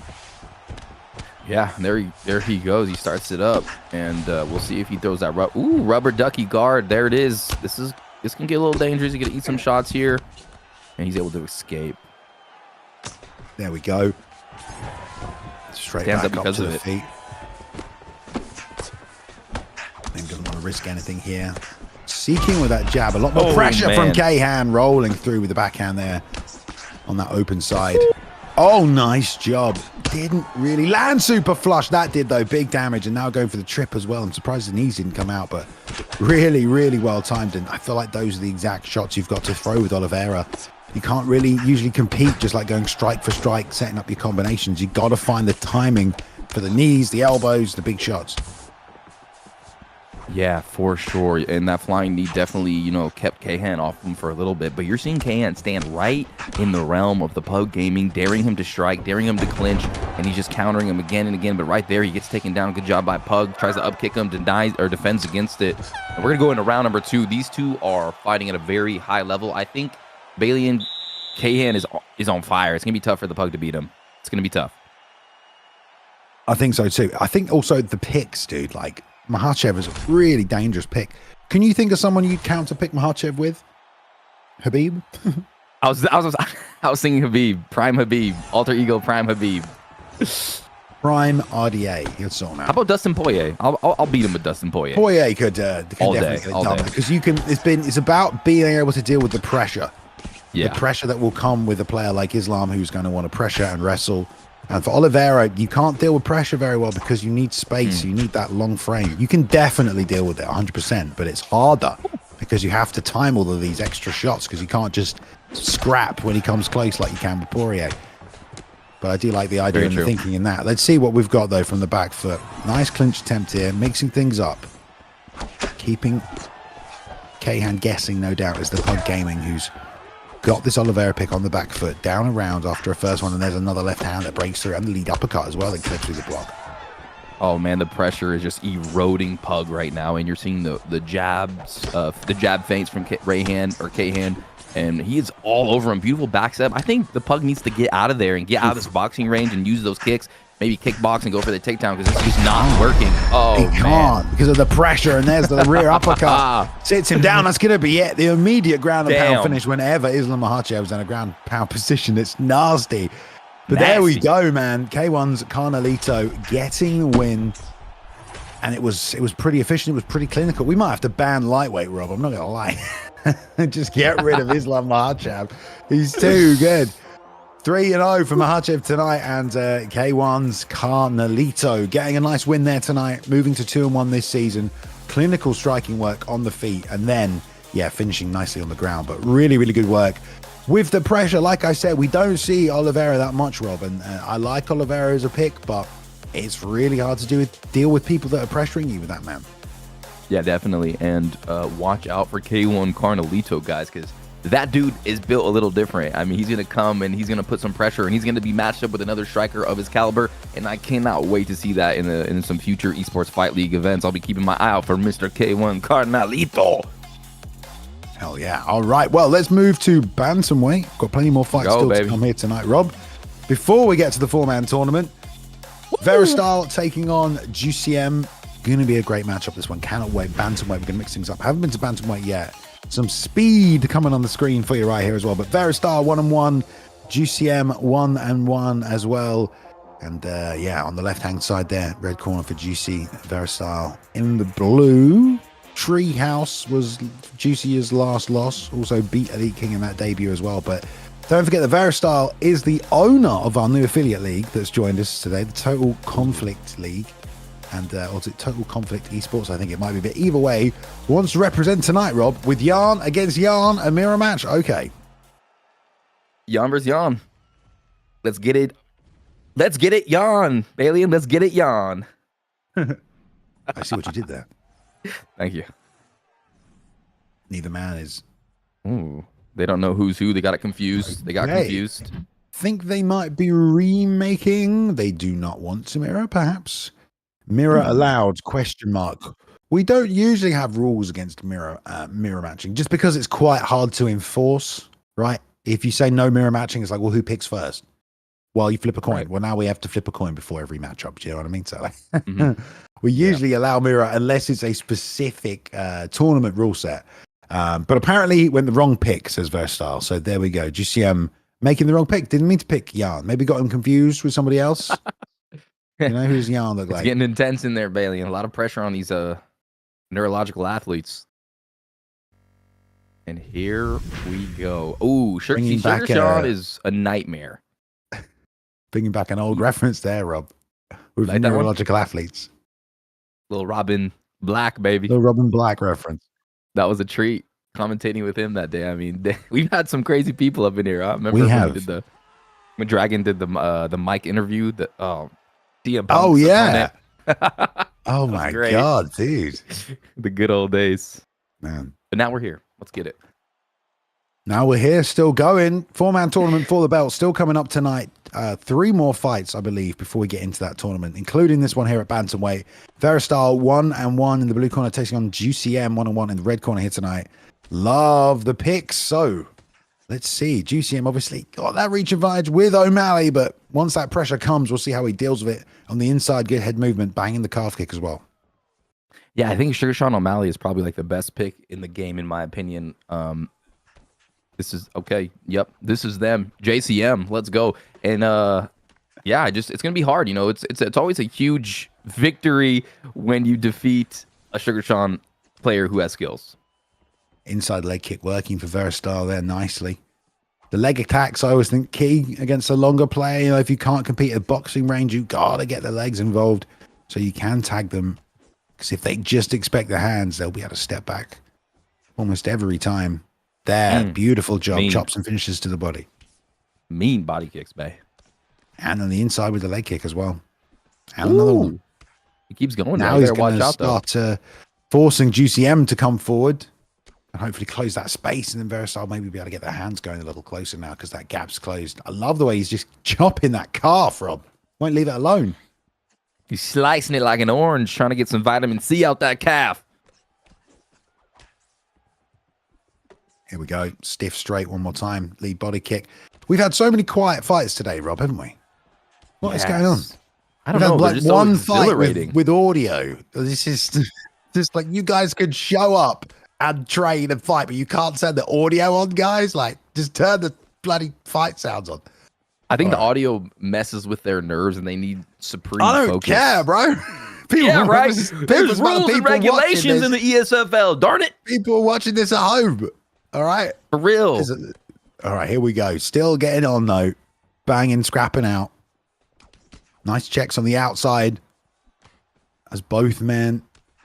I mean, this is a very evenly matched fight right now. Lovely work with the left hand from Versestyle. Landed twice and switches stance, but immediately gets caught twice with the backhand in return.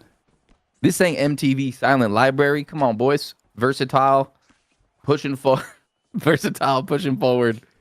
And I don't think they realize how much harder it makes our job, Rob. Do you know what I mean? Like, not to complain while these two are fighting, but they didn't turn the audio on, and I will complain while these two are fighting, all right? Because, maybe we should make our own sound effects. No, it's just All like easy. All right. Man, nice dig to the body there as well by Versestyle. Ooh, fake takedown. He tries to take elbow. down fake for the elbow. Yeah, we see that a few times. Slips that long straight That was right, dirty. left, excuse me. Finishing to the body there with the body kicks is GCM. We need some of that. Nah, stiff that knee with the double jab. I mean, it's so even, Rob. It's been really hard to tell. I know. It's been hard to tell. Juicium. I love his name. Juicium. He's out there juicing on TRT, and Versestyle is trying his best to deal with Sugar Sean O'Malley. I mean, he's just a freaking storm in there. And it's been let's lock in here round two. Let's lock in here round two. Here we What's that go. mean? Straight back to the center. And it's interesting to see who's the one who's going to be pressing forward. Trying to find that slip, Juicium on the inside. Ooh, straight lead hook right there as well. Yeah, really Block's a taking battle a lot of of damage. head movement boxing. I mean, they're trying to react with a speed, but it's Oh man. jab left hand lands nicely. Verstyle's doing a good job at block breaking with combinations and then digging to the body. Yeah. Now GCM though is starting to slide a little bit outside of things, a little more. I feel like Verstyle's going to start slowing down as well, so he needs to move his feet a little closer before he starts punching, in my opinion. Yeah, Juicium needs to use his footwork. He needs to stay out of range. He's just relying too much on his block. And Peter Gan's got that power. He's going to block break that bleep. Yeah, that's a good point as well. Oh. GCM not relying on the head movement as much now either as well. Just trying to like let the hands go in combination on the inside and relying on the speed, but the head movement was working for him, and that block, like you're saying, is getting broken apart, but there's a big left hook that lands. Only a matter of time right there, and he digs up to the body as well. Good head movement on the back foot to keep himself in it. Says Versestyle, but oof. Damn, the stam advantage. Where did that stam advantage come from, Balian? Was he landing a lot of body shots? Must have been. I don't know. Oh. I just want them to turn the sound on, Rob. So it's just not Dun, me dun. and you talking to each other. Here we go.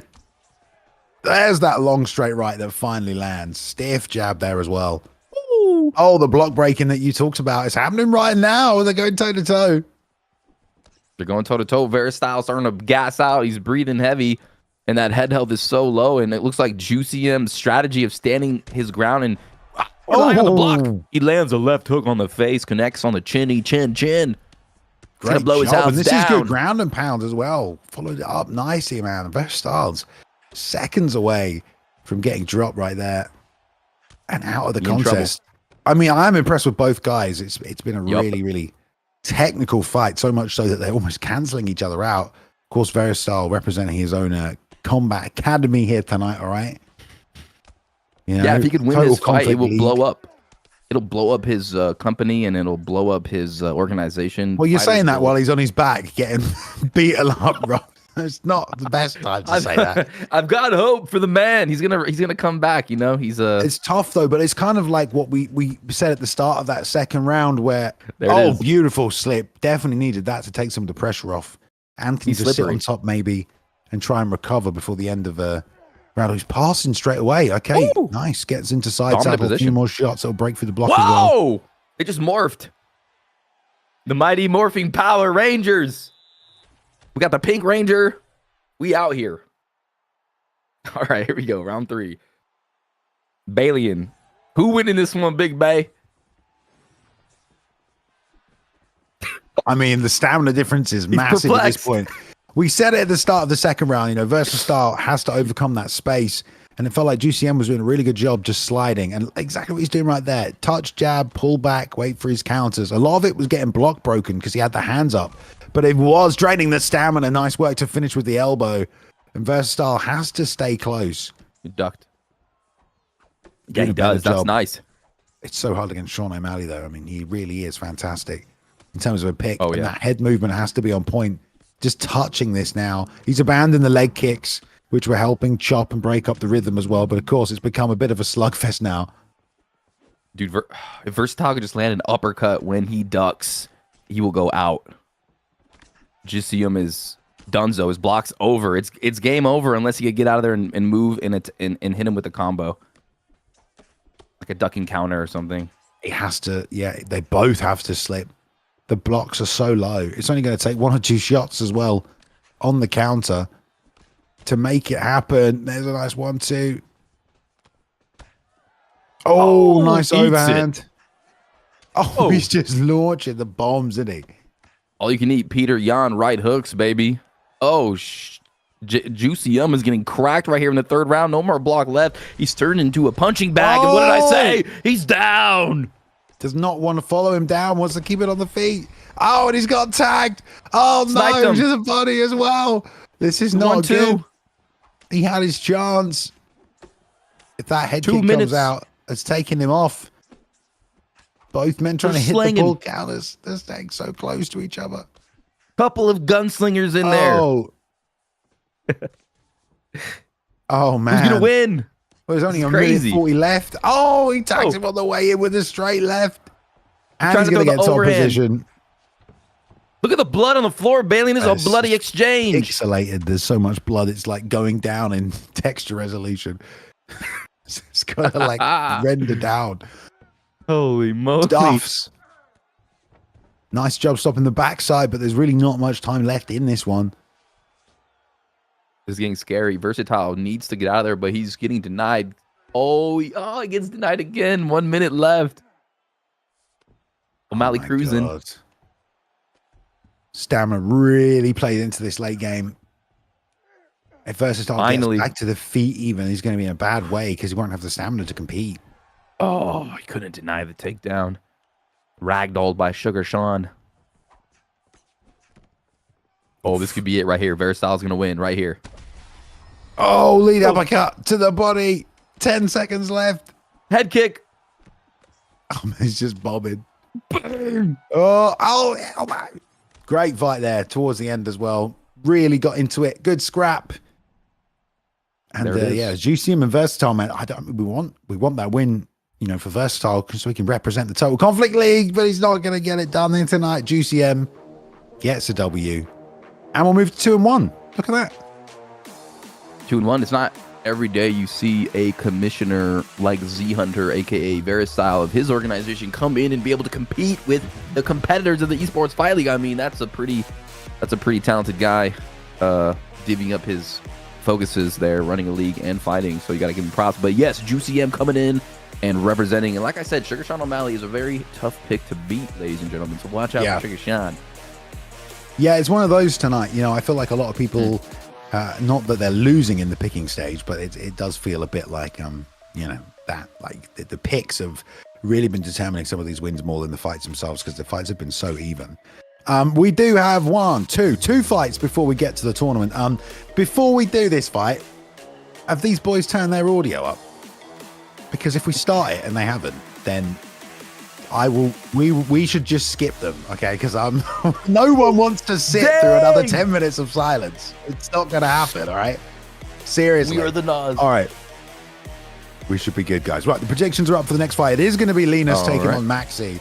A brilliant fight. Let's hope we get some sound, please God. All right.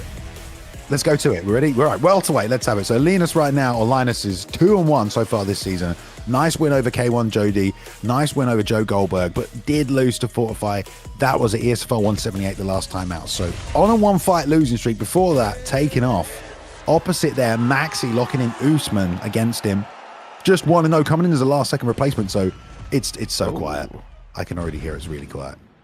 Here we go, baby. Linus versus WR Maxi, 2-1 versus 1-0. We're starting to get to the winner's division here. There is going to be fireworks, and I think I hear some sound out there, Bay. I hear a crowd. And maybe it's louder. Maybe Feki hasn't turned up for OBS. That might be what's happening.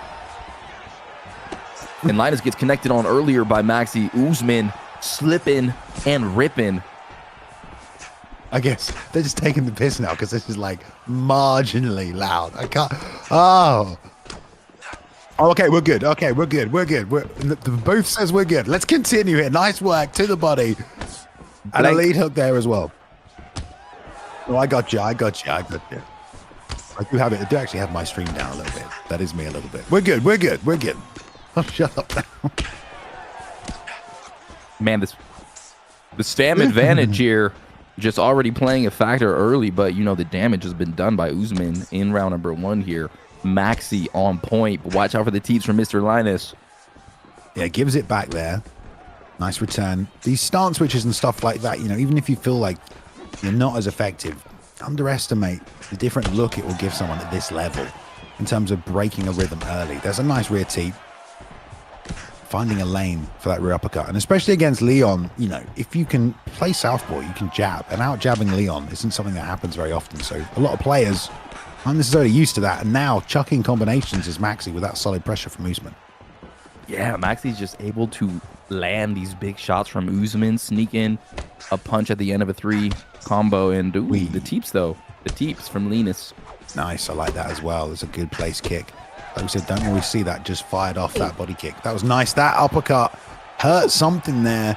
Got the lung icon, and that was a nice deny. We saw a chunk of the long-term stamina go down, and now Maxi pushing up against the fence. That's 1 knee to the body. We know how damaging those knees are. Jab low, finish with the lead hook, and another body shot, Rob. Another one. Maxi coming forward. Has Mr. Linus's nose a little busted. And this has been a pretty close fight. Both guys have equal stamina. Oh, there's the right hand. Beautifully timed there by Maxi. He was nice. looking for the counter shot. It gets dumped, though, straight away. Right? Great recovery. I mean, now Linus is pushing Maxi back. That's crazy. There's been a lot of damage done early. And look at the stamina loss already from both guys after just 1 round, Rob. Yeah. And Mr. Usman has been collecting all of the marbles here because he has been doing more damage. Both guys have kind of gassed themselves out a little bit, and Maxi is in charge right now. Just laying the bigger shots with Usman. I mean, the teeps have been good for Linus, but really nothing too substantial. Trying to find a way to move forward as Maxi. This is, again, the point in the fight where, you know, Maxi can't pressure as much because if he swings and misses just like that, it's going to cost him now, and then he eats a teep. You can see, I think maybe he knew it there, backing himself up to the fence. It's just, you can pressure early, right, Rob? But then if you are down on the stamina and you're pressuring, it's a lot harder to recover that stamina. You need to make them come to you, swing and miss. Very hard to make them miss when you're pressuring. You can't do it. You got to like play that little footsie game. Oh, spinning elbow. I love that to get us started. Oh, nice. Maxi's playing that footsie game great. I mean, that hook was nasty. Kind of backed up a little bit. Perfectly timed hook, perfect range. And it did a lot of damage. Nice. Watch out. Yeah, as much as I'm trying to find ways for Maxi to recover stamina, you got to look at Linus and the way he's executing these techniques, throwing them at perfect timing. And there's a lot of single shot stuff, which will maintain his stamina, but he's also like really punishing the body with these well-timed shots just like that. And that's chewing up the long-term stamina. Loving the way that Linus fights, to be honest, Rob. Yeah, he is fighting pretty well. The only thing I'll say is maybe those teeps aren't doing enough damage. Nice. If he adds those body kicks, though, it'll start really snowballing here because Maxi has done a good amount of damage to the head health of Mr. Linus so far. Again, Linus is being very reactive. He's not really, like there you see a darting straight, but he's not really the one coming forward. He's just countering what's coming back at him from Maxi and chopping away with his kicks, just like that. And that's good because that'll just let him maintain his lead and punish Maxi when he misses and to the body with the counters. So it's tough for Maxi. There's a nice takedown because Maxi wants to pressure, but it's not going to get him back on the stamina if he just lets Linus chip away at him like this. And Maxi kind of walking him down now, trying to go for that takedown, but a good defensive maneuver by Linus to keep the assault at bay. Now Linus is just going to keep staying on his bike, gliding, throwing the teeps. I wonder if Maxi can try and incorporate the clinch just a little bit. Spinning elbow. Ooh, head kick. Ooh, rear uppercut. That's a big right hand. Yeah, Linus just hasn't had any big moments so far. No, but he's done some really nice, consistent damage. The thing about Usman is, though, that power. Like, those jabs and the straights add up. Look at the head health. Even though Maxi's not really landed much. Oh, right. The up kick keeps him off, but yeah, that's a second shot Maxi's wobbled him with. And it don't take a lot. Red, the catch there. Beautiful sweep. And now he's going to get that stamina advantage back. Yeah, that evened it up when you throw an opponent like that. It's not good. And now Linus is in some trouble. He's in big trouble. His head is low. Big chunk. And again, 2 more chunks of long-term. He just lost 5 chunks of long-term stamina in about 60 seconds. And some massive damage to the head health. Wow. Maxi in charge right now, landing some big bombs with Usman. Linus is in big trouble. That was monumental there in turning the tide in this one. That right hook. Oh, yeah. Maxi's still burning the gas tank himself, but that was one way to come back into this fight. And look at all that damage. Nice deny here, though. He's not going to finish. And there it is.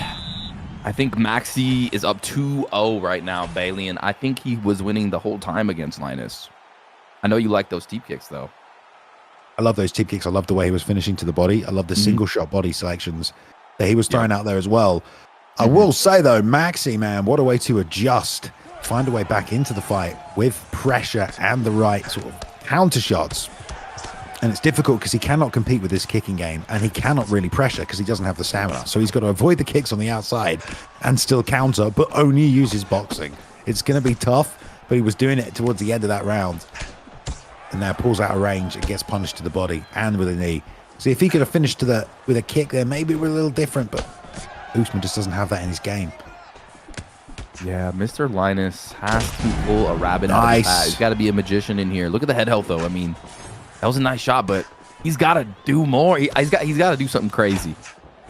Well, yeah, I mean, the thing is, though, like Maxi, those 1 and 2s, they've been doing big damage. If he lands like 1-2 and then any kind of hook, he'll get a knockdown. He's done that much damage already, just piercing through. Oh, the double knee from Linus. And there's a left hook right hand that sits him down. On top now with the ground and pound. Oh, he stacks him, Bay. Misses that straight. That was almost the end of the fight. Woo! Loads to the body. Oh, my God. Ah. Big miss on the right hand. I thought a body kick was coming out. Now Linus. Oh, timed the elbow perfectly. He doesn't get the takedown. Oh, no, he doesn't. He does. Look at that, mate. What a comeback yet again from Maxi. Just timed a rear elbow, left hook, and it ends in a takedown, but he gets swept straight away.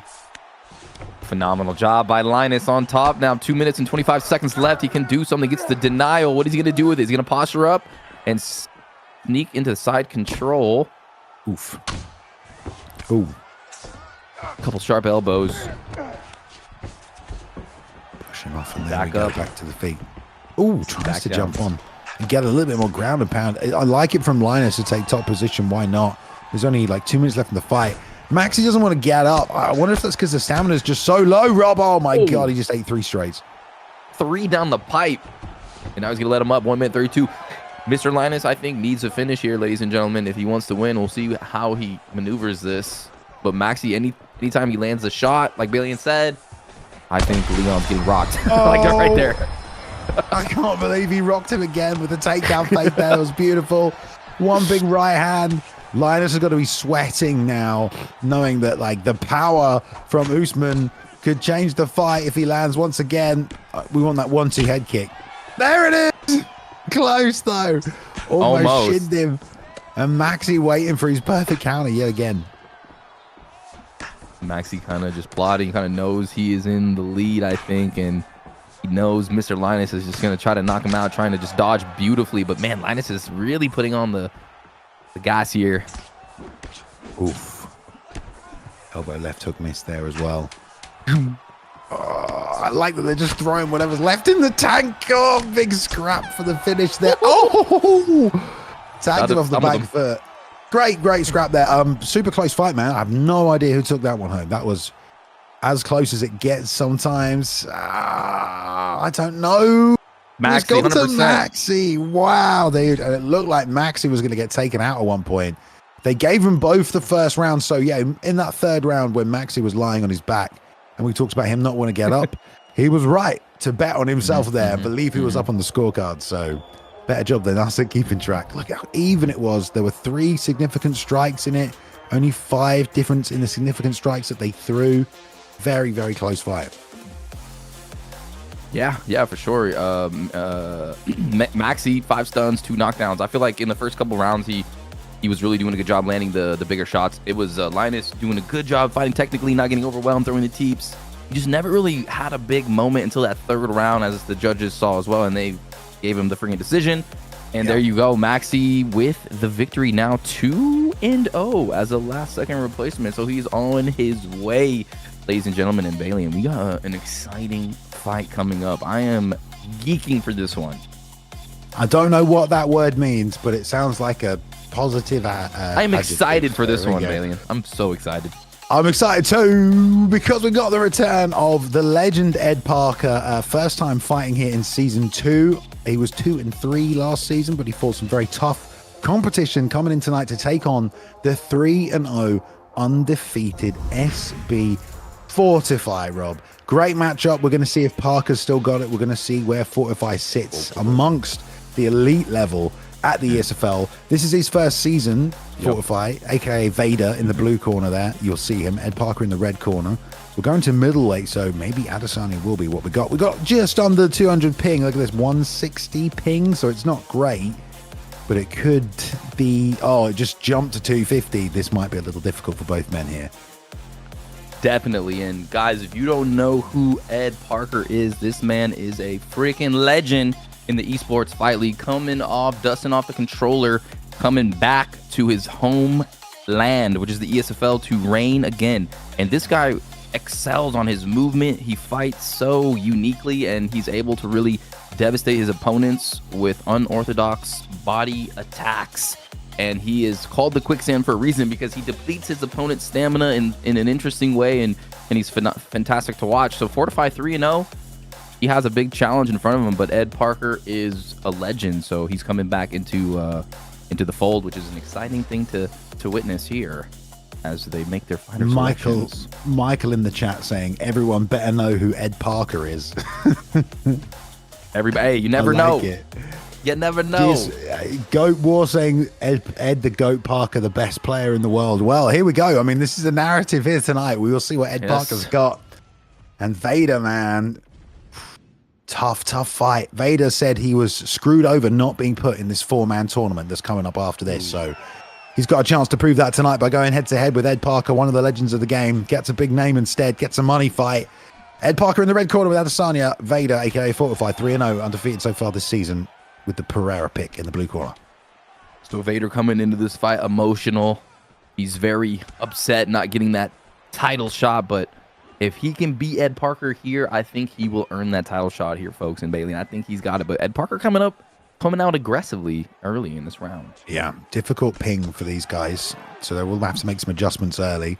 Nothing that can be done about that, you know. It's an online tournament. There's literally nothing that we can change about that. But this is how we go. The flying knee there. The block does come up just in time for Ed Parker, who is now applying some nice steady pressure. Lots of fakes from the outside. Nice slip. He slipped that, and there's the right hand coming back. Beautiful work. Man, very imagine beautiful. slipping when it's this choppy as well. Like, I know. Ed Parker's fighting really good and quick, too. You saw that kick from Vader, and immediately Ed Parker just connected with a nice saucy combination on the inside. Yeah. It's definitely very jolty. I mean, we see fights with high ping, but not usually when they like stutter like this much, Rob, right? Yeah, this is insane. This is and really, this will really throw insane. off your 100%. Every time rhythm yeah.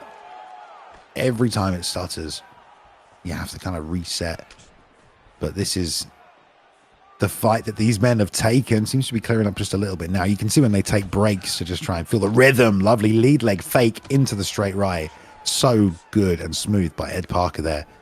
Leg kick, fake the leg kick, hit you with a straight right, and your brain just freezes that whole time. Yeah, laggy fights suck, but losing laggy fights sucks even worse. You really have to stay calm and really be like mentally on point, because these will test you, because it's so much chaos in there. You got to just keep your wits about you in these laggy exchanges, especially against Alex Pereira. Yes, you know, don't by the want to run time into a you flying knee to the face. No, or you don't want to just stay in the pocket for a second longer, right? Than you have to. You can already see it's kind of throwing off Ed Parker a bit. Oh, I'm sure it's throwing off both guys as well. Like right there, you know, he just whiffed completely on that kick because he assumed Ed would come forward. Tried to hit the counter uppercut right there. Froze to the body. Does Vader. Kind of an even first round, but I would say Ed is probably up, although some shots are landing now for Alex. Yeah, hard to tell. Oh, there it is, the knee. Flying knee. And it's so hard to deal with this ping as well. Yeah, it's like an insta rock from Pereira. That power is crazy. It is a shame because, you know, especially for a guy like Ed Parker, who's known for his head movement and countering ability, it's almost impossible when you got a match like this, unfortunately. Yeah. Yes, it totally like nullifies his strengths, but let's see. Ed Parker is still, you know, what makes an ESFL fighter great is to be able to... People are calling for restarts in the chat, but there's no restart to be had. They are fighting each other. The ping will not change if we restart. Indeed. They're going to have to get through this and figure out a way. You know, it's all about figuring out a way here in the Esports Fight League. We've all been in those laggy fights that matter. Yeah, I also feel like it's the distance between the players, not necessarily the connection of their internet, guys, as well. That's usually what ping is. It's the representation of their connection to the closest server, which could be far away. So, you know. Round number two concluding, or round number one concluding. How do we feel about that first round? Was like Pereira with a flying knee. Well, honestly, you know, makes me want to go back and watch some of Vader's other fights to see if this 3-0 was all this laggy. You know, like as if it was, then that's a little suspect, isn't it? I mean, this is an interesting fight. This is a very different fight now, though, because it is about almost playing a different game. It's taken that extra level of prediction, etc. Yeah. Both men are still lock. in it, they need to lock in. Laggy lock in. The lock in lagginess. Let's go. Ed Parker coming out early. He's defending his body a lot, too. Ooh, gets tagged with the left hook right there in the pocket and trade. Block there by Ed. And will we see the counter shot, everybody? No, we missed it. And the knee's coming. So some of this might actually be the stream as well. Yeah, I think it's the stream. Yeah. Mostly. It's possibly not as laggy as this for these two. I've never seen a fight look like this before. Yeah, I think it might be the stream for these guys as well. But we're good. We're good. Well, turn on the body generation. Tries to throw back, just Ed. Stamina-wise, it's fairly even. And no one's really broken through the block with any big damage this round. Ooh, that's nice deep. Whoa! Spinning heel. Damn, look at that backstep from Adesanya so fast. Yeah. But again, it's really hard to time anything like that when you're dealing with this much lag. That was a beautiful combination by Ed. Stuck the body, came back up top, went back to the body, finished back up top, and a nice timing on the calf kick there as well. Shakes that clinch off. There's a lead head kick. That was nicely done. Rolls underneath, counter by Ed Parker, though. That was nice. Yeah, Ed Parker looks like he's starting to hit that flow state a little bit in the second round, put on the pressure, finding his rhythm, hitting his opponent with those nice strikes. Yeah, sweet. I don't think it is the stream, as Pabs points out, because the crowd continues to cheer in the background during these micro stutters. Interesting. So I don't think it is the stream. Either way, both men making the best of it so far. Ed having a good second round here. Managed to find a home for a few things, but once again, it's just a matter of time, it seems, before that lead flying knee lands. Which can only be frustrating if you've, you know, executed a nice, clean, clinical round, and then you eat one of those knees. Yeah, it's a game changer. It is a game changer. Uppercuts being thrown out there by Pereira. Leg kick from Adesanya. Clinch. On the block. And now a frame down. Nice work by Ed to block those. Good job by Vader. Moving forward and just swinging that left hook like a baseball bat now. Ooh, that was nicely timed to the body. Landed a couple of those so far. Another flying knee. This one misses by a little. I think Ed's trying to get that knee back, you know, even up the score. With it. There's a beautiful head kick, though, that he'll take instead. A lead uppercut. Well read as he level changes into it, does Vader. And more knees here, backing him up to the fence. And this is a way to steal a round right now, 100%. Yeah. Still time on the clock, though. But, man, good job by Ed Parker there. And a pull counter, nice dodge there by Vader. Slips to the inside of the straight. Wow. Second round heating up. A couple flying knees landing, but it was Ed Parker who landed that beautiful lead uppercut after he cracked him and dropped Pereira in round number 2, maybe stealing that round. We could be in a 1-1 situation. I don't know where the judges' heads are at, Balian, but here we go, round number 3, and this is a close match. All right, here we go. See the fight 2 rounds down so far. The knockdown, was that scored by Ed in the first round? I think it was, wasn't it? I don't remember a knockdown in the first round. I can't believe that head kick didn't kill him, by the way, because that was the most insane head kick ever. Yeah. But he's For real, leaned into it. I know. Here we go. Third round. Here we go. Both men doing what they can. We have these stutters still going on between these two. Lead kick, rear hand to the body there as well. And another one off the lead leg. Vader going toe-to-toe, just begging for the trade. Ed Parker trying to just back out, trying to be elusive, as elusive as he can. Yeah, it's going to be blood hard. trickling out of the face. Seems like every time Ed's loading to shoot right there, it's it's stuttering. It's like every time he was getting ready to fire up. Little herky-jerky in there. It was a good job by Vader. Pivots out of the way. And then we have another little... Vader's head health is low. Yeah, you got to watch out. Is coming down as well. But Ed has been tagged as well. Ed is also in danger. That was on the block. Oh, nice. Rear uppercut to the body. That made a real thudding connection right there. Vader now mixing up the targets, which is really, really smart. I feel like Ed's headhunting quite a lot because he's trying to find the finish. But Vader is still mixing things up, which is going to just have Ed worrying. Is that going to land? Oh, what even happened? Oh no. He got clipped by a left hook when he went for the flying knee, Bay. He got hit by a left hook. Ah, man. Oh. Return. Can't believe you survived that. No, that was kind of insane. Oh, left hook there by Ed. Nice slip this time by Vader. Doesn't get caught by the uppercut. And then when he goes for the hook this time, he does roll. So really nice head movement by Vader there on the defense. Knee getting blocked yet again. The bloody exchange. Man, this fight is so close. Honestly, at this point, it could go either way because they're both super hurt. They're both dealing with lag, and they both have a horrible cut. But who are they checking? Oh, they're checking Ed Parker. Is he? Let's see what the doctor says about Ed Parker's cut. Doesn't look too bad. Not trickling too much into the eye, Balian. Doctor's saying, don't worry, bro. It's going to be fine. Whoa. Even Herb's lagging. See that? Herb Dean's lagging, bro. Herb Dean's like, it's fine. He's like, all right, here we go. Who's going to win this, guys? Oh, front kick right off the bat. After the glove touch. Cheeky strike by Vader. I think Ed's looking for the pull counter. They're staying so close toe-to-toe. And that lead body shot has been nice to just tickle all night. Man, both men could get knocked out or get a knockout in any instant. Ed takes a 3-piece on the guard, but he eats it through. Oh, there's an uppercut. There's another one. Wheat. And the knee so close to being the kill shot from Ed Parker, but it just doesn't make connection. For sure. I'll tell you what, both these guys are going to be mentally fatigued and gassed after this one. Especially with all the breaks in the action. That both men are having to sort of work around, try to load the backhand there.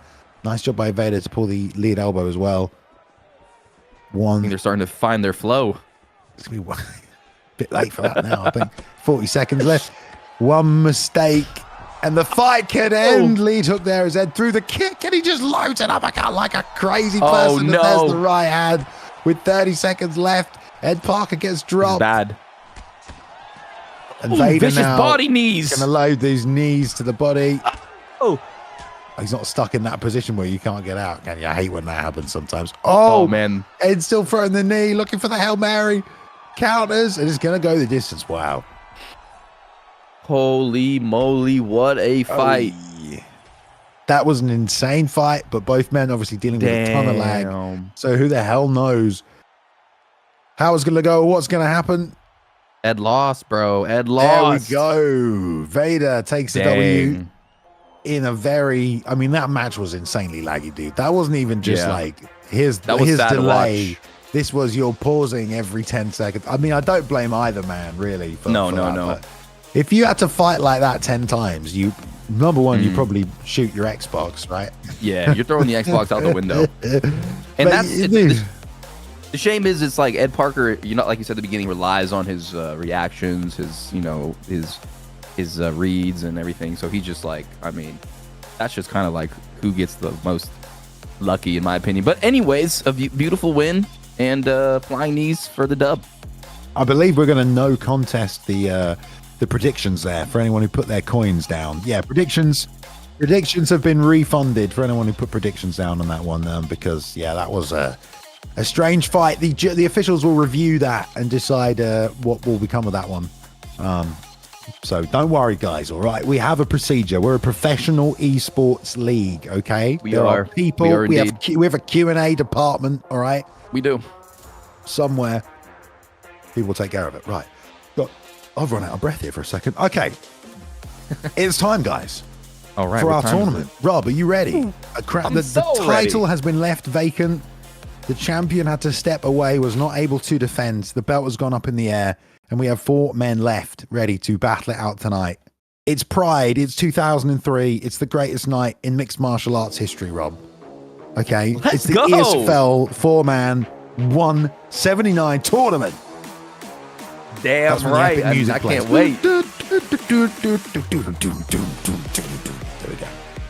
That's Pride. Oh, there is music. Go. Okay, we're good. Anyway, the 4 competitors in this tournament.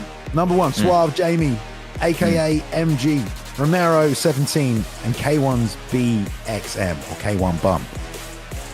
4 highly skilled competitors, 2 old school, 2 new school guys going head to head. The bracket's split up really nicely.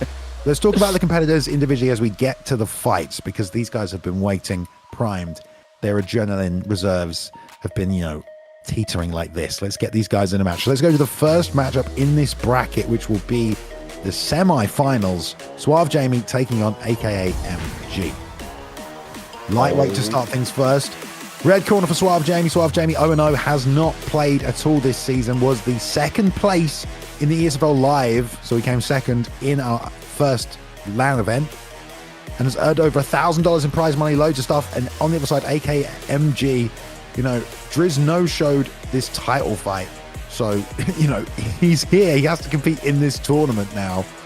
And, yeah, man. 4-5 in season 1 for AKA MG. Got his work in. 2-0 so far this season, but looked really good. And that's why he was in the title fight. But here we go, guys. Semi-finals, ESFL 179 tournament, 4-man tournament for the belt. Let's go. All right, looks like we're in a 5-round fight as well. A little bit different than the others that we watched. Could change the game. And I think SuaveJamie thrives in these 5-round situations. Yeah. And SuaveJamie is the best, is one of the best, if not the best player coming out of Ireland. And he was at the Esports Live event. Yes. And this kid is he don't joke around. He mean business. So MG's got his hands full tonight against Conor McGregor. Ireland does have a good few players. I know there's a few guys over that part of the world as well. And Nobality's out of that part of the world, I believe, as well. So Nobality? Awesome. Yeah, I believe so. So representing. But here we go. Like we said, 5 rounds. Jamie with that McGregor pick, doing a lot of work with that long left. Neither guy's really rushing right now. I think both are where they need to take their time. Nice combos on the inside for MG, who's really cutting the cage nicely here as well. Slow and steady pressure. working that jab to the body, which just sucked a little slither of that long-term stamina. MG putting the pressure, controlling the octagon. SuaveJamie uppercutting to the body. Ooh, connected him on the slip. Kind of interrupted him there. Both guys southpaw, so, you know, that backhand that both guys have, not necessarily that important. Honestly, Dustin Poirier has a really good lead hook. This is good for him against southpaws because that lead hand's going to come into it a lot more. There's the left hook, though, right around that guard. Yeah, and both guys really throwing out that slip, those pre-slips with the block up. Anticipating the jab and the straight. Needs to be careful of that left hook if he's going to keep slipping that side first. Nice knee to the body there by Jamie. Miss on the long left hand. But no counter. Both men really trying to manage the gas tank as well. Like, they know 5 rounds. One mistake, especially stamina-wise, it can really snowball pretty quickly. Touching with the jab now is Jamie. Trying to get a little reaction. Now pressuring forwards. Powers through the rear uppercut off the jab. And there's a 3-piece combination that rips the block apart. Nice teep there, which hits as the jab's coming out. So a little vulnerability, the extra damage. Nice so 3-piece. much in and out footwork from both of these guys. And Suave kind of cruising left, cruising right. Putting the pressure, standing his ground when he sees fit. And doing well. I think MG, though, really being conservative. Knows it's a 5-round fight. Knows he has the stamina advantage. So really for MG, all he needs to do is not get beaten up in the first 2 rounds. And he has a massive advantage in 3, 4, and 5, if you ask me. And he is landing clean combinations. You think he's got the advantage because the cardio and the recharger perk on I do. Dustin? I do, but also because Jamie thrives off your mistakes. And if you're not giving him anything, you're already like changing the way he's approaching this fight. And look at the output there, very similar. Even though it felt like there was some conservativeness going on, very similar output from both guys. I think Jamie probably coming out ahead with a bit of the damage, but it's going to be about the long game, this one. Yeah, Jamie might have stolen that round, too, due to the significant strikes. And I think he's building up an early stamina lead with McGregor. So I think so far Jamie is in a great position. Great 4-man tournament here, guys. 4 of the best players in the world fighting for the title tonight. You are lucky to be here, trust me. Indeed. Tell your friends, get your UFC 5 buddies in here now. We're just getting started. One of the best tournaments you're about to see. Highly technical fight to get things started here between these two. Jamie and MG. I love the matchup as in well. This tournament tonight. We do have some legends in this tournament. Side kick, we see that now teasing out. Those can be sidestepped. So we can't go to the well too many times. Very even on the strikes landed. Look at the footwork, the footsies they're playing. They're just in and out, in and out. Both guys really struggling to find their mark because it's just the elusiveness from these guys. Lovely pull. Just out of range is MG. Eats a rear one to the body, though, but there was some good shots landed from MG before that. Oh, lovely job there. Jamie just filling the space with the left hand. And Jamie also doing a good job after one shot lands. He's rattling off these combinations rather than just letting the big shot be the impactful one. Yeah, I think the Jamie snowball has began rolling down the hill, and the lead is just getting bigger and bigger and bigger. But I don't know about that, to be honest. I think this is still really even. This fight. Nice catch there from MG. And the trip. That's going to take some long-term stamina. Nice job by Jamie, though, to not let him take this top position. And he's going to get the trip. Gets the trip, gets back up. And I think Jamie has landed, you know, some really good shots, a couple of good shots in this round. I think the hardest shots of the fight as MG kind of walks him down a little bit, but he's just so elusive with Conor McGregor. I'm really surprised there's been no calf kicks from, you know, MG.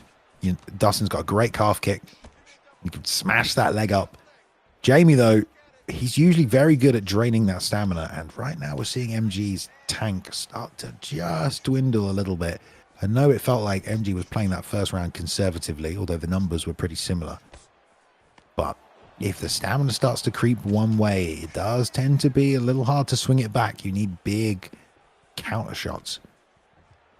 Yeah, the leg kicks are good. The leg kicks are good, but it just like adds to the gas tank depletion when you invest in like leg kicks. So in a 5-round fight, sometimes it can get tricky. Yeah. You're right. And Connor has good switch stance, I think, too. Nice lead hook there. That right hook, I think, is a weapon that maybe he can let go a little bit more. I think Jamie's doing a great job of countering that hook, though. A couple of times it has come out. Lead uppercut almost in there. And it's odd to see a Dustin Poirier, sorry. It's odd to see a Dustin Poirier be so conservative, isn't it? Yeah, it is. It seems like it's because it just seems like SuaveJamie, maybe he's just so concerned with the legend himself, the name, and he doesn't want to open up. And Suave just moving so good with his left stick, keeping himself just at that beautiful, perfect distance. And damn, the rounds are just flowing by here. Yeah.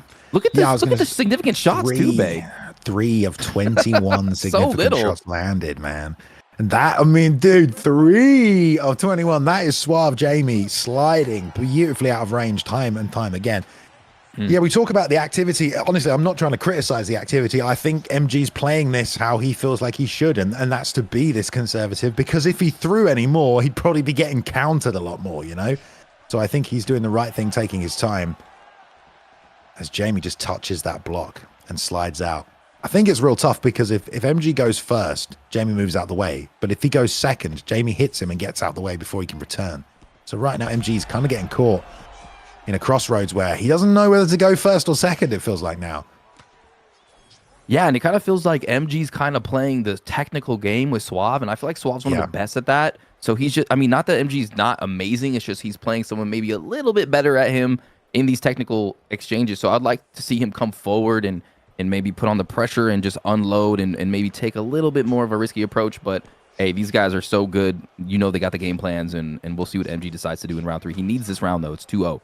Yeah, that is the problem as well, as like this is really suited for a Conor McGregor pick, you know, the really evasive long-range boxing with lots of head movement. Lovely crisp left hook there that clips MG on the chin. Jamie going to take side control, and that's the first knockdown here. And wow, Jamie took full advantage on top now as well. And yeah, this is a point in the fight as well, Rob, where you have a strategy and you go 2 rounds and then you're kind of like, my strategy's not working and it's too late to change strategy, you know, like it's difficult. It really is. And Jamie on top is very, very scary. He's like a heavy, heated blanket, and it's hard to get him off, you know. You feel cozy down there. Not too cozy. MG is trying his best to build up that GA, but man, Suave just been holding this position. I'm surprised they haven't stood him up or anything here, Bay. There we go. There it is. Cool, Rob. Look at you. Mystic Knack, baby. Man, this is such a good tournament. Romero versus K1 Bum next. Any of these guys matching up is going to be great tonight, man. Such skill, patience on display from all 4 of these guys.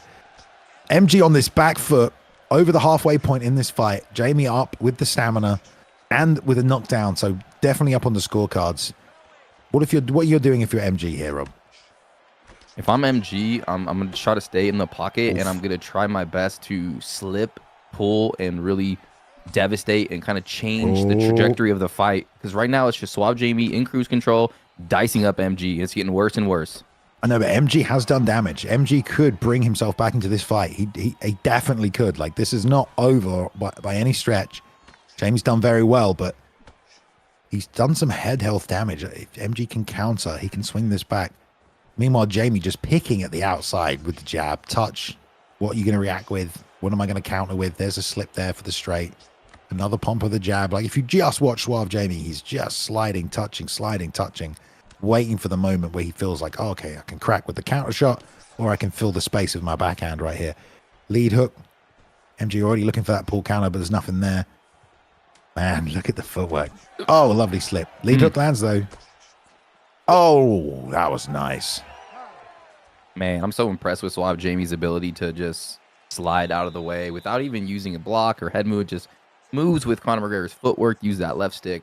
Doesn't even sidestep, just moves, uses the footwork, just barely out of range, really making MG think about what he's going to throw. And then, you know, when MG comes forward, Balian, that's when SuaveJamie attacks and just throws like a stationary left hook off a combo and just cracks him. Oof, double jab, and then just about get that left hand up in time. Yeah, that left hook was the money shot in that round. Twice he landed that left hook. And it honestly feels like he's not throwing it that much. Just there when it's there. Yeah. Throws it perfectly. Chat definitely thinking Jamie is running away with this one right now. Yeah. Cannot count out MG, though. Like I said, he did some damage earlier. The problem is he's got to open up, and opening up leaves him vulnerable to more counters. So that's exactly how Jamie likes to play. And now just again sniping him down the middle with that jab. You can tell MG is now the one, he knows he has to come forward. He knows this distance game, unfortunately, has not worked out for him. And, you won't know that until you get in there with a guy pull counter straight. Nice work there to burn the tank a little to try and follow up with the combinations. Oof. Right down the pipe with that sniper straight. That's what he needs, MG. More of that. And like you said, he has done some good damage to the head health. If he lands something substantial, then it could be, turning the tide. But it just, man, Suave has really not gotten hit with anything or rocked with anything. His defense is on point. Oh, tries to hit the pull there, but doesn't get it. Oh, jack hook one more time. And here comes the pressure, but of course, had to burn the tank like we said. That left him vulnerable. The elbow comes through, and Jamie clips him as we got a bit of lag here. Double jab. He's going to smash up that block, tries to duck under, finally gets under, but the pull from Jamie, he knew it was coming back. Why is it? I thought he was going to get hit by that, Bay. That was sick. He knew it was coming back, man. Like this is the difference between these high-level players. Double jab, left hand. There's another left hand, and the right hook sends him face down onto the canvas. On top now, SuaveJamie with the ground and pound. MG's covering up, but it's over. The semi-final matchup. Oh, stop the fight. Well done. There, man. What a performance by SuaveJamie. I can't even speak. First win of this season for SuaveJamie, and a really nice technical performance. Well played by MG, but he accumulated the damage, Rob, until there was nothing left of that chin. It was a beautiful arm trap with the left leg, left him defenseless, and then SuaveJamie just able to unload, and that was just perfection by SuaveJamie. Perfection. Moves on to the final to SuaveJamie right here. Great performance with the McGregor pick. And he will be here in the final, man. I love to see that. Did not expect to see SuaveJamie coming back, but the title, it was there. The opportunity to step up and fight for the belt was there. This man has taken it. So, damn, man. Are you impressed by that? What do you think he's going to carry into the next round, Rob? I mean, this is a really technical, cerebral version of SuaveJamie. 100%. Yeah, I'm really intrigued. I want to see if Romero can get through. I think Romero versus Suave will be fireworks, but K1 BXM 2 with 4-1. I mean, so it's going to be tough to beat SuaveJamie and to throw him off his rhythm, because now he's got confidence. He just beat AKA MG, and he just looked phenomenal, looked perfect almost. And we will see later that match, so don't go anywhere. But right now, Bailey, we got another legend stepping in to the octagon in this 4-man tournament, and I cannot wait to see RomeroXVII come back, the Esports Fight League live winner, and he's facing K1 BXM, Bailey, in 4-1. Yeah, you guys in chat were very, very into that fight, man. Damn, a lot of people, too easy for Jamie. Suave's in the final. It's going to be a good fight. But we're going to see who joins him there. It's going to be either Romero or, the K1 Bum. K1 Bum 4-1 this season. Putting a lot of good work. Obviously, was angling for a title shot. He won the 8-man tournament at ESFL 176. That was a great tournament if you remember that one. Now he's got a caliber of opponent he's not really faced before, just because of the levels of achievement that Romero and some of these other players have been able to get in these previous tournaments. So it's a statement-making performance here, possibly for K1 Bum in the blue corner. RomeroXVII also hasn't fought yet this season, but of course, I love the fact we've got some legends in this tournament to crown one belt. He says he's back 110% ready to win the title. So yeah, he was the winner of the ESFL live show. He's here tonight to try and win this tournament. Semi-final matchup in the first round, though. Out the red corner, we got RomeroXVII. RomeroXVII, and he gave an emotional, energetic speech after he won the Esports Fight League. This guy is just a standout individual in real life, and his ability to formulate a game plan in real time in the game is just something to mention, because he just has all the tools. He has everything in his game, completely elite in all aspects. How much has he been training? How much has he been prepping? We don't know. But Jorge Masvidal versus Joaquin Buckley gonna be a barn burner. Yeah, Masvidal has some really nice animations. I mean, I can see why Romero might want to pick him up. The Muay Thai is so clean and crispy. It's really nice to use. But here we have, BXM or K1 Bum with the Buckley pick. Really, really good at this weight class. Super explosive, tons of power. I love the matchup here. And on the inside, where this Romero's forcing this fight, K1 Bum landing some nice combos to get things started. Yeah, I love the hair as well on Masvidal. I use him a lot in ranked. He's something special. But Buckley also has got a lot of power. Got to watch out. He's got wrestling. Romero 17 sliding into southpaw. Getting clipped a little bit here though early. Nice finish to the body with the lead roundhouse. Nice straight as well. Just plugging Romero when he steps in. There's a lead hook. Lots of fakes in the leg kick. You saw the hands get brought down there, but again, these combos on the inside. Good job from K1.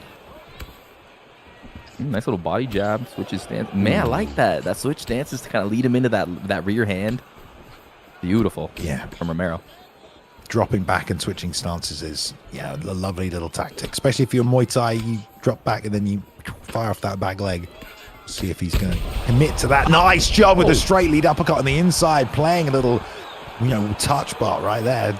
Tit for tat, and then boom, sent it up the middle. That was super fast for K1 Bum. Giving Romero a wake-up call.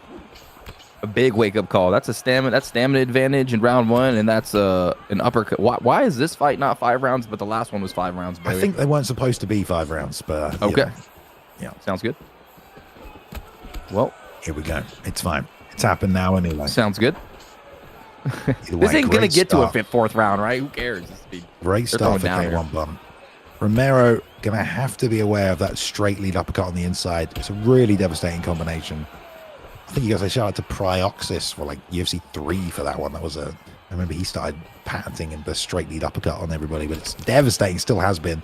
Sat him down right there. Here. We need Pride back in here. But here we go. Inside leg kick, outside again. Nice work. 2 to the body on the return. Little step there.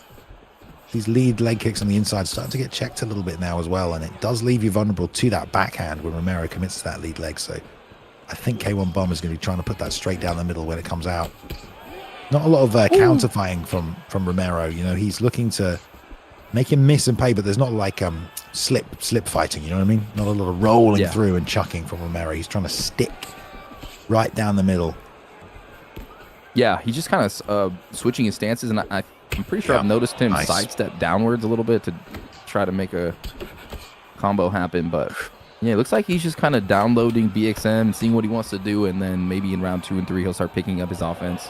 Nice little bow. Touching that lead calf a few times with that inside kick. Right there, we saw a combination almost land on the chin, but Romero has done some damage to that lead leg, just touching the inside of that calf. Very subtle. That calf kick is delectable, says Pabst in the chat. Yeah, Pabst noticing that one. There we go. Billy, do you think I'd look good with the Jorge Masvidal haircut and beard? Sure, bro. You look good in anything, man. You can make it work. Come on. Hey, oh, thanks, Balian. Appreciate that. All right, here we go. Loving the technicality of this fight early. Touching that inside calf. Let's see if he goes back to that. Nice catch from BXM right there. And rolling out from Romero, pressured against the cage. Both guys just going with the boxing combinations, keeping the guard up. Almost gets tagged with the uppercut there. Good read to try and time it. Again with the straight lead uppercut on the inside. We see that now as he sticks one more time to the body. Romero feinting that jab to the body as well. Nice lead hook right there. Man, this is such a... Jorge's got a good switch stance, though. Not 100%. Yes, he does. Sure. He does? Knocked out Darren Till with his left hand. They must have given him loads. Good to know. Inside again with that calf and the uppercut this time. K1 there trying to fake low. Ripping those hooks. Stepping forward. Gets met with a little touch on the straight, though. And back to the inside calf. Oh, pop shotted right here by Romero. Romero just kind of pop shot him with these little jabs to the body, comboing it to the lead. Missed there on that defense lead hook, as well. Good defense up. Yeah, Bum trying to just inch closer. Romero setting up that head kick. Yeah. KO if he was to miss that head kick. There's the straight lead uppercut down the middle again from K1. Looking for that. There, nice counter. Really well done. Block low, came up with the uppercut, which have really been the shots that have landing the most for BXM, I'd say, here is these uppercuts. Yeah, that lead uppercut's been super good for him. Straight money honey for BXM. And to me, it seems like Romero is waiting for BXM to make a big mistake, and he's going to capitalize. And in the meantime, he's going to kick him in the calf, jab him, straight him, and just kind of pop shot his ass.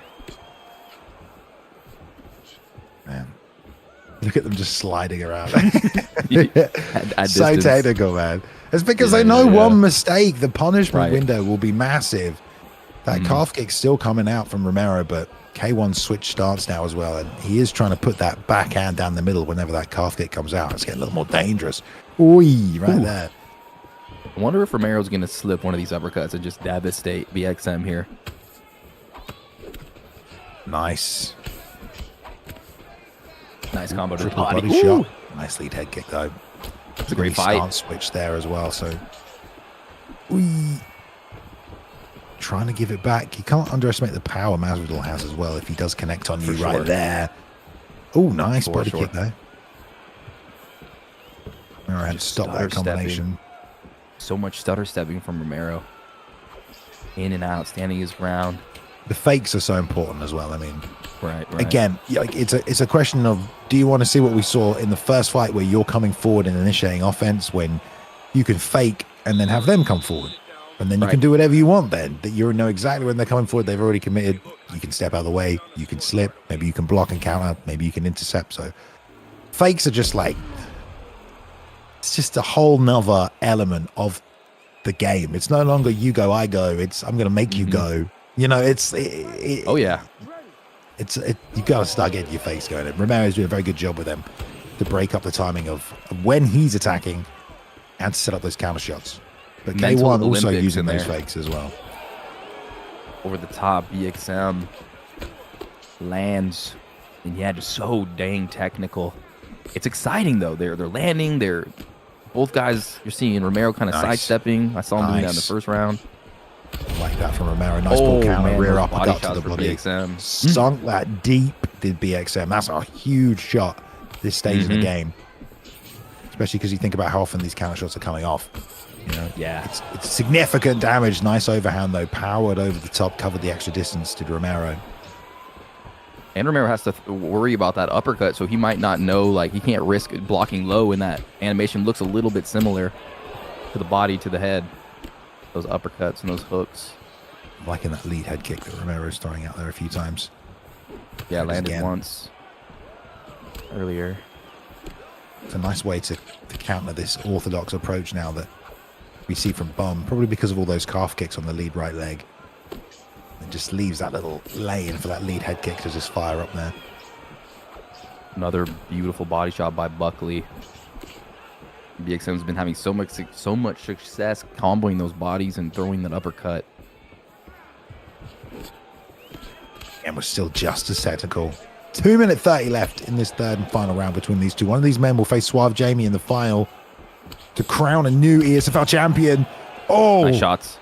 Exchange in there a little. Both men had a little confidence in that. Still pushing third winging. forward. I mean, they don't know who's winning, huh? We don't really know who's winning. This is very close. Oh, Nice, digs. back to the body. Oh, there's the head kick. Man. Beautiful shot from it. Romero, and the uppercut into the overhand, breaks through the block, doesn't want to follow him down to the ground. 90 seconds left. Is Romero going to try and turn it on and get a finish? Because he would hate to lose a decision after a knockdown like that as they wing the backhands. Looks like it. He's still staying in danger here. Trying to get BXM to throw something and counter it. Nice, more outside leg kick. And as soon as that southpaw switch, there we go. K1 straight back to orthodox. And Romero will follow him, and that lead head kick will come out as well. Because that angle, that little channel's right there for it. Watch out for that lead. Yeah, he's waiting right there. Romero's sticking and setting him up, looking for that counter. K1 Bum. No spinning attacks here, and I can't help but feel now orthodox. That wheel kick there is off that back leg. If he can find a time for it to fire out, but it's been all boxing from K1 so far tonight. But he's only got 15 seconds left. He's got to throw something. So close, Both so hard guys to are gonna tell. play really conservatively here towards the final seconds. Okay.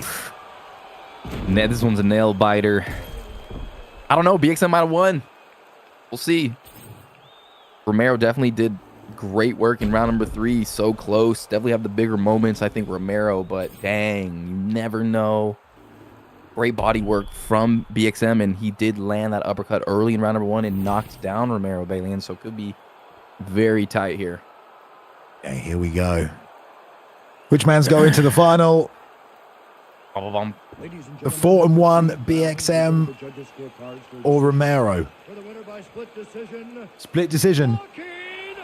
Joaquin Buckley. Oh, BXM! there we go. BXM gets the win. Good work. And we said towards the end of that, like, BXM not pushing the pace, seemed quite content. Romero got the knockdown. And we said, wouldn't it suck to lose by decision if he couldn't get the finish? And he couldn't. And not that he was necessarily looking for it. I don't know. Maybe he felt like he won. I don't even know on those scorecards, man. But it was a split decision. Really close fight, dude. It literally could have gone either way, I think. I think so. Let's have a look at the scorecards here. So it was one judge gave... Oh, hang on. Round 2 is the tough one. And yeah, it's more significant strikes in round 2 there for K1 Bum on Buckley. 10-7. Plus the takedown. I don't know if that would score that much, really. But that round 2 was really the swing round. BXM interrupts the rematch at the ESFL live event between Suave and Romero. And now we are going to see BXM step up against the Irish legend himself. Bam. I mean, I really think that fight could have gone either way. Do you know what I mean? 50-50. Literally, a fight like that. I don't even know if it's down to like the judges being difficult to judge in this game. It's literally, I think that fight's a coin flip. Like, that's how close it was. And one guy's... Boiler says he wants pick fight of the night. Oh, you want pick fight of the night now? What is a fight of the night so far, Rob? Who the hell were those two? We already know. To tell. It was a Hensla and Samurai, right? Hensla and Samurai. Yeah, that was the fight of the night. Samurai? I think it was Samurai. Was it? They were just throwing down. Really, no. I mean, it was great. It was chaos. Was it Pain or Amazon? I think it was. I think it might have been Hensler and Samurai. Yeah, I think so. You guys will let us know back in the chat. We're going to get the fight of the night come through to us anyway. But it was a brilliant fight, guys. You should definitely go back and watch it. Whatever happened. But there we go. All right. Well, very, very close decision. You know, this is Vanderlei Silva, Ricardo Arona in the Pride 2005 middleweight Grand Prix all over again. Okay. Okay. Some people thought somebody won. Doesn't matter. Vanderlei is out. Arona's going through. Okay. And in this case, it's K1 Bum that's going through. So K1 Bum will be taking on SuaveJamie in the finals. It's going to be pretty epic, I would imagine. Again, we've got old school, new school, one representing each. I thought K1 Bum fought very well in that fight right there against Romero. Against SuaveJamie, though, Rob, it's going to be a different kettle of fish. Yes, and I don't know if anybody wants sushi tonight, but Bailey, you know, a fun fact I just noticed is every single K1 fighter tonight has tasted sweet victory. Undefeated tonight. Have they? Every single fight. Let's see. Yep. Boom, boom, boom. That camp is K1 surging Jody right got now. them started. Then K1 Drake. Then we had, K1 Cooked, K1 Vuk, K1 Carnalito. And K1 Bum in the final. Okay, K1. Props to K1 this week, guys. If you were looking for a team to join or a crew or a freaking gym, K1 might be the answer right here, man. Oh, yeah. All right, these guys are just setting on top in the back right now, just setting things up, getting it ready. If you guys had a different pick for fight of the night, let us know as well. But fantastic work so far. I don't know what weight class this is going to be at, but if we have a Conor McGregor involved, it'll be interesting. Yeah, it'll be great. So what's going on in the final here, Bailey? And are we? Is this a best of one, a best of three? Yeah, let's take a look at the final bracket rounds here. We can let's take a look. I believe it's 5-minute rounds. 5-minute rounds. I believe it's best of 5, Rob. As in, it's a 5-round fight. That's what I'm trying to say. Blimey. How late is it that I'm yawning and trying not to fall asleep over here on a Sunday? Anyway, guys, we are gearing up. These guys are just getting ready. The bracket's up on the screen. SuaveJamie, AKA MG, was a great fight. Jamie, though, took over slowly by round 2.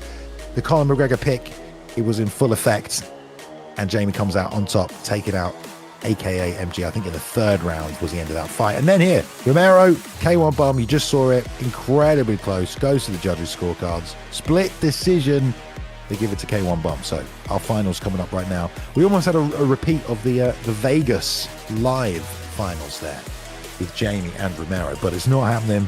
Instead, we have the new school, K1 Bum, who is now not only on a team in K1 that's on an absolute tear, but he's now 5-1 and has a shot of dethroning one of the GOATs of the sport and claiming the belt on the same night as a clean sweep from his gym.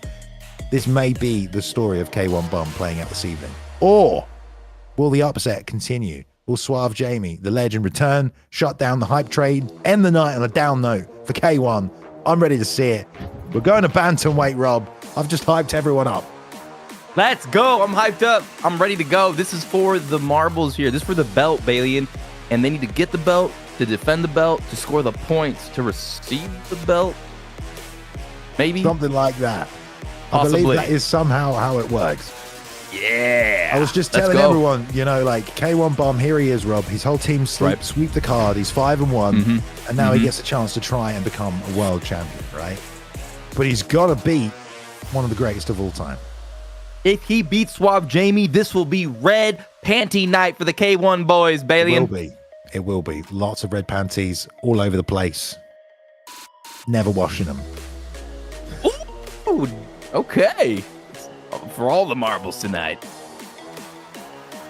I don't know if we're going to get a Kyler Phillips pick, but it would certainly be interesting. Nice. I think Jamie's kind of a bit confused because there isn't Conor McGregor at this weight class, but you know who there is at this weight class, Rob? Who? The best pick in the game. All right, let me see what you're going to say. You're the best pick in the game. Cat knows what I'm talking about, don't you, Chad? Who are you? I mean, Sean O'Malley's the best pick of the game, but I'm thinking you're thinking of a sleeper pick. Who are you thinking of? It's Cody Garbrandt, guys. It's Cody Garbrandt. Hey, I use Cody a lot when I'm playing Sean. He's nasty if you stay on the inside and keep your wits about you. Keep Real Art of War knows. Let's go, Art of War. 5-star Cody. Come on. I don't think he's actually 5-star. Oh, snap. Yeah, they're really, really taking their time. Checking out the sweaty stats here, guys. Jamie's having a little mind look at game filled pick session here, y'all. Well, this is the thing. Someone's going to pick O'Malley. So it's going to be tough. I mean, Aldo can get it done. When you fight an O'Malley, what are you doing, Rob? I mean, I'm kicking it. Oh, we got Yarn and O'Malley. Okay, really, and I'm walking him down. I'm staying in range, and I'm making him pay. I'm not giving him distance. I'm not letting him get comfortable, and I'm just putting him down the mat with one shot. Yeah, we will bloody see. Here is the finals of the 4-man tournament, ESFL 179. A new champ will be crowned here tonight. In the red corner, will it be SuaveJamie with the Pure Yarn pick going up against K1's Bum in the blue corner representing his team here tonight. I can't hear anything, but I guess we'll forgive them because it's the final. Man, no crowd, these guys are sweating it out. This is how we go. Here we go. Silence, guys. Silence in the octagon. We're just going to be hyped. We're going to be hyped right now. Here we go. This is for the title. SuaveJamie defending himself. BXM had a huge win over Romero if you missed it. Now he's here to go crazy. Already looking for that back left hand. Double long jab for Bum. That reach advantage. We'll see what Jamie looks to do. Like right now, he's way on the outside. Not aggressively pushing forward. Probably just going to time his moments of pressure. In and out movement for both guys. Little body hook for BXM. That did big damage. I'm surprised Bum didn't bring the hands down to block that roundhouse on the break. We'll see if he makes the adjustment there. Oh, Jamie staying on the inside to double the jab and hit the 2 once again on the block break and to the body and blocks that and returns with the left hook. Yee. Man, SuaveJamie just countering beautifully. It's like SuaveJamie just took K1 Bum to K1 school right there with the block, check, block, and then counter punch. But here we go.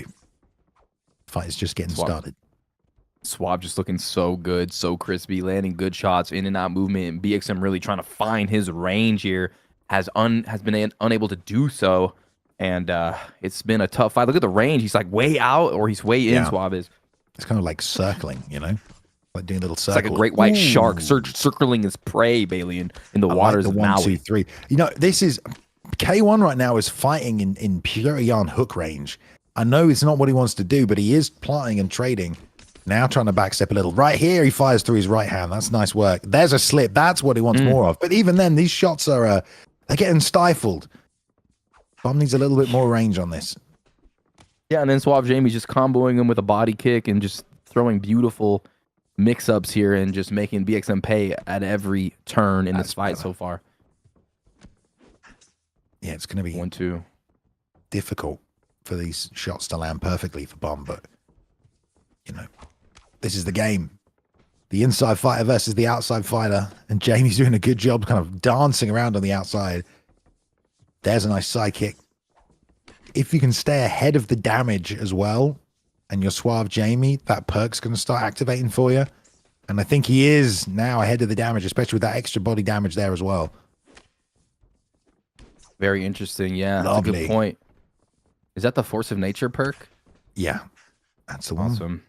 Slip straight, ends the combo with a reaching lead body kick there as well. And this is the point where, okay, the round's almost over. Bum's processing all the information that he's seen in the first round. And he has to decide, how's this outside game working for me? I'm missing. I'm not landing everything. I am landing some things, but only when I'm exchanging. Is he going to be able to exchange this whole fight, Rob? What adjustments do you think he should make?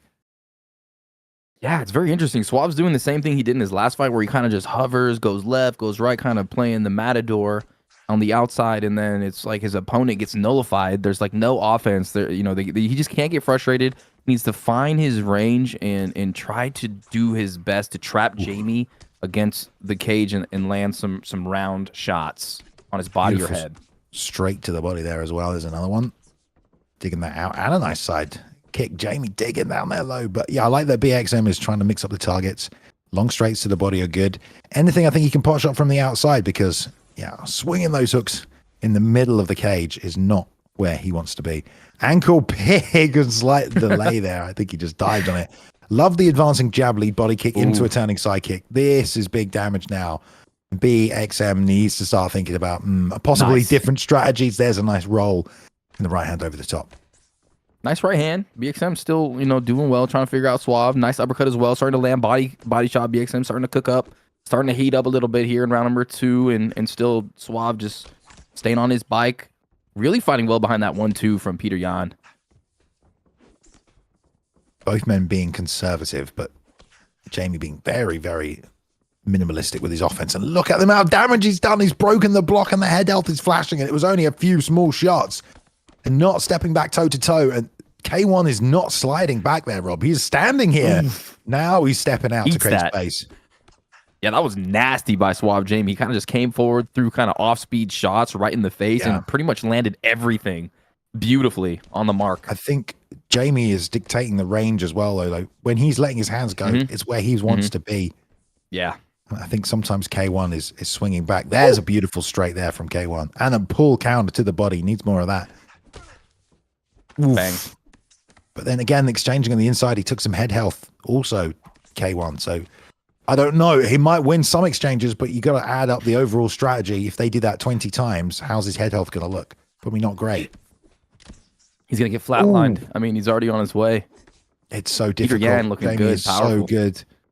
And K1 trying to fire at that cross, but he misses it. And there's a three-punch combination advancing on the inside and taking all this space away. The pressure from Jamie. Very difficult to deal with. There's a nice 1-2 again from K1, though. Yeah, and BXM like kind of stands there, and then when he does and his block's low, Suave capitalizes on it and throws like power shots on the inside because BXM's not really moving backwards as much. He's just moving like sideways, laterally. So it's interesting. Oh, drop the hands there to try and roll under, and he ate the left hook and eats another right hand, and now he's got no block against the fence. Jamie with the left hook, lovely slip, rear uppercut, lead hand there for BXM, keeps him in the fight. Great job by BXM combo there. Yeah, it's also a great job just to have the knowledge that, like, I have to slip and counter because I cannot just keep backing up and trying to trade. And that's the reality, man. Like, you know, the difference between the really, really elite players and everybody else is a lot. There's a lot, okay, tons. But also, it's like knowing when a strategy is not going to work early and making the down the road calculation of it. And all of these exchanges, although sometimes BXM has been landing shots, he's also been taking shots as well and getting the block chewed up. But it's so hard to stay away from the pressure of SuaveJamie. 100%. He is out of dodge. He's not there to be hit. One thing I'll say is BXM has a slight stamina advantage, which is nice. So if he can figure out a way to slip and land something flush, like right there almost, but man, Suave's just so quick to back sway that. And he's on him. The block is getting busted through, and Suave's like the SWAT team busting through the door, and BXM's running out of bullets. The mind games of Jamie, though, like just the way that like they're both double faked and no one threw anything, and then Jamie landed the left hook, and then he quickly threw 2 more left hooks. It's just like, oh man, like he's just playing the mind games in there. BXM trying to find his weapons. That lead hook landed there. The kicking game for BXM has, kind of gone out the window. I don't blame him. He's having tons of pressure put on him, so he probably doesn't have any space to throw those kicks. They exchange again right there off the backhands, and the ducking roundhouse breaks the block and sits him down. The combos, the 3-punch combinations and the 2-punch with a kick on the end of the body into the head have been nice. And that one lands. And look at the block. I mean, shoot. I think maybe in this 3rd round, we're going to see a devastating KO here for SuaveJamie. If BXM can get that left hand going exactly like he just did, if he can hit a pull counter or a slip on one of these uppercuts, then he can definitely find his way back into this fight. But it's about Jamie making a mistake, and oof, what are the chances of that happening here? They're going to go down and down, you'd think, and there the block is finally getting broken down. And just jab, jab, jab, wait. If you're not going to throw, we're going to jab again. Jamie's just a step ahead. Everything that BMX is doing in terms of decision-making is coming at a cost, unfortunately. Trying to bang back there with the left hand, but the block is so non-existent. Look at it going down. Jamie's so impressive when he's in the fire, and there's like, oh my goodness, lands that right. Oh, that's it. And now on top, SuaveJamie with the finish. You have a new ESFL champion. SuaveJamie takes the title, the vacant belt in the 4-man tournament. 2 beautiful wins, both by stoppage, and takes out K1's BXM. The streak is over today for K1, but what a tournament tonight. What an event. Yeah, that was incredible. SuaveJamie looks like he has hit another level. His power level has risen since we have seen him, and he's not here just to compete. He's not here to put on a show. He's not just relying and resting on his laurels. He is improving. He has maybe gone Super Saiyan 2, and he is here to reclaim. I mean, he's the champ again. Well, he's not just the champ again. Rob. I think that makes him officially the first champion in ESFL history for UFC 3, 4, and 5. A triple champion. I think he's the first one. I might be wrong. Three-headed Irish Hydra. There we go. SuaveJamie, the first triple champion. That's gaming history there, bro. I mean, that's gaming history. Goat did it first. That's right. Goat 1099 did it first. Join the club then, SuaveJamie, the elite club right there of 2 people, Goat 1099. Now add the SuaveJamie. Now let's put them in a super fight, okay? Yo, that's what I'm saying. You have Goat 1099, swimming around in the seas like Meg 3. He's out there. So if he could come back and we could get a Suave versus Goat 1099, I mean, that would just be historic. But tonight is SuaveJamie's night, and he has proved that he is the best player right now in the game, in the esports fight league. Yeah. Man, what an event, what a night. Sets us up for the rest of the season as well. SuaveJamie has the belt, but no one has defended the belt this season. So can SuaveJamie defend it? We're going to find out. I'm sure he wants to start stacking some title W's and take that belt home. Let's hope we can get another ESFL live, this summer, and get SuaveJamie back on it, get Goat 1099 back on it, Romero, anyone else who wants to come and compete as well. But that's it for the card tonight, guys. Thank you for hanging out. We appreciate you. Hope you all had a good time. 179 is in the books. 180 next weekend, I believe. More great fights still to come. Jump in the Discord if you want to join up with the ESFL, if you want to find a team to fight with, a camp, or even just, join the community, discuss some tips, whatever you need. ESFL Discord is the place to be. And we appreciate you all hanging out tonight on the YouTube, on the Twitch as well. Thank you for joining us for another show. Congratulations once again to the new champion, SuaveJamie, and to everybody else who competed here tonight. Congratulations to K1 Great sweep throughout the card, Rob. They did a great job. Any final words from you, my man? Balian and Feckett, I love you guys. It's an honor. Everybody out there watching, Broiler, thanks for putting this card together. Z Hunter, you're the man. And the crowd, we're just getting heated up and hope you're excited for the rest of these events. And hopefully SuaveJamie versus, I'm not sure who the competitor is going to be. The next title fight, I can't wait. Watch out for that. Me? I mean, come on, man. That's a scary fight for SuaveJamie, though. We're washed. All right, guys, we'll see you next week. Keep it here at the ESFL. Follow us on socials. Jump in the Discord. Subscribe, like. We'll see you next time. Good night.